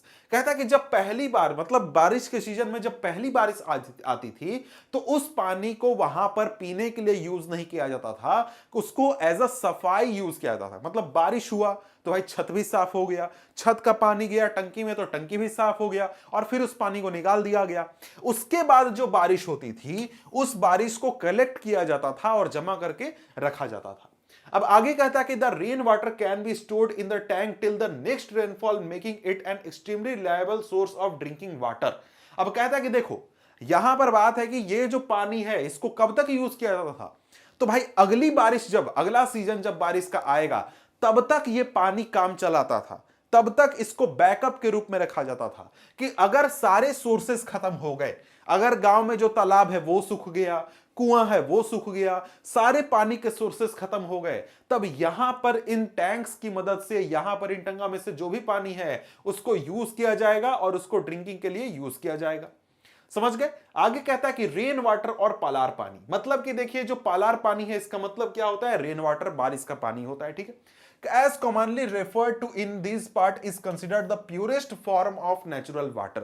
इनको प्योरेस्ट फॉर्म माना जाता था बारिश की पानी को, क्योंकि एक प्रकार से सबसे क्लियर पानी हम कह सकते हैं भाई, प्योरेस्ट वो गिर रहा है आसमान से। ठीक है। आगे कहता है कि many houses constructed underground room adjoining the tanka to beat the summer heat as it would keep the room cool. भाई देखो यहां पर गर्मी का भी सॉल्यूशन साथ में निकाल दिया जाता था कि जो टंकी बनाया है उसमें पानी स्टोर्ड है। अब भाई पानी स्टोर्ड है जमीन के नीचे तो वो ठंडा होगा, और उसी टैंक से बगल में क्या किया जाता था, एक कमरा बना दिया जाता था और वो कमरा जो था वो ठंडा होता था। क्यों? क्योंकि भाई बगल में इतना बड़ा टंकी है जिसमें कि पानी है तो उसकी ठंडक से कमरा भी ठंडा होगा और उस कमरे में लोग आराम से गर्मियां बिताते थे कि भाई गर्मी का झमेला नहीं रहेगा, गर्मी का परेशानी नहीं रहेगा। अब यहां पर आपको थोड़ा सा इंटरेस्टिंग फैक्ट बताया गया कि भाई देखो यहां पर मेघालय के शिलोंग में रूफटॉप रेन वाटर हार्वेस्टिंग जो है बहुत कॉमन प्रैक्टिस है, और यहां पर जो चेरापूंजी और मासिन राम है जो कि यहां से 55 किलोमीटर दूर है, वो एक प्रकार से यहां पर देश में सबसे ज्यादा, देश का मतलब शायद दुनिया में सबसे ज्यादा बारिश होती है। ठीक है। अब यहां पर ठीक है, अब यहां पर आगे बढ़े तो आगे क्या कहता है, आगे कहता है कि today in western Rajasthan sadly the practice of rooftop rain water harvesting is on decline as plenty of water is available due to the perennial Indira Gandhi canal.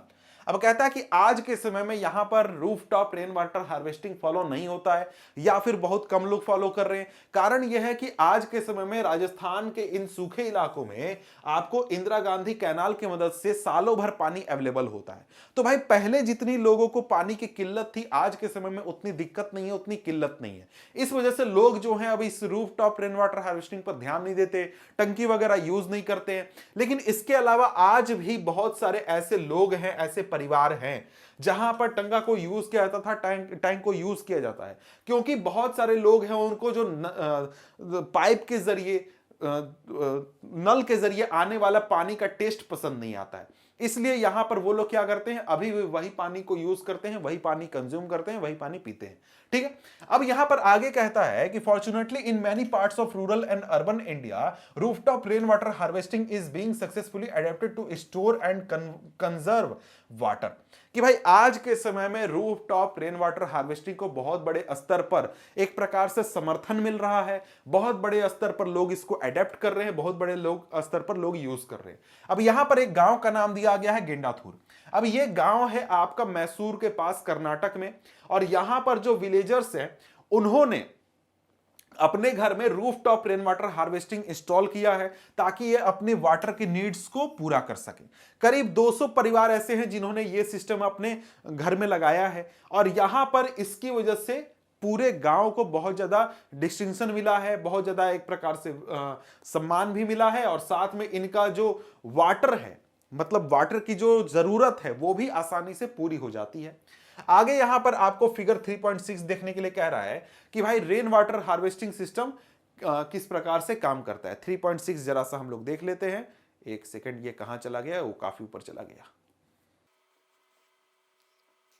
तो ये तस्वीर आपको देखने के लिए यहां पर कह रहा है, ये तस्वीर आप क्या देख रहे हैं, रूफटॉप हार्वेस्टिंग का सिस्टम, जिसमें कि छत से पाइप कनेक्टेड है अंडरग्राउंड टैंक से, जहां पर कि पानी स्टोर होगा और पाइप कहां से आएगा, छत से आएगा, छत से वाटर कलेक्ट होकर के यहां पर जमा होगा। ठीक है, अब यहां पर आगे बढ़े तो यही चीज कहता है कि भाई कैसे अडेप्ट किया जाता है। तो कहता है कि Gendathur receives an annual precipitation of 1000 millimetre with 80% of collection efficiency of about 10 fillings. Every house can collect and use about 50,000 liters of water annually. मतलब कि यहां पर जितना बारिश होता है उस हिसाब से, और यहां जितना कलेक्शन एफिशिएंसी मतलब कि जो पानी गिरा वो टैंक में कलेक्ट हो सकता है या नहीं, कितना हो सकता है। तो यहां पर इसके हिसाब से अगर 10 बार टंकी को भर लिया जाए तो यहां पर 50,000 लीटर पानी हर परिवार को साल में मिल सकता है अपनी जरूरतों को पूरा करने के लिए। और कहता है कि from the 200 houses the net amount of rain water harvested annually amounts to 1 lakh litre.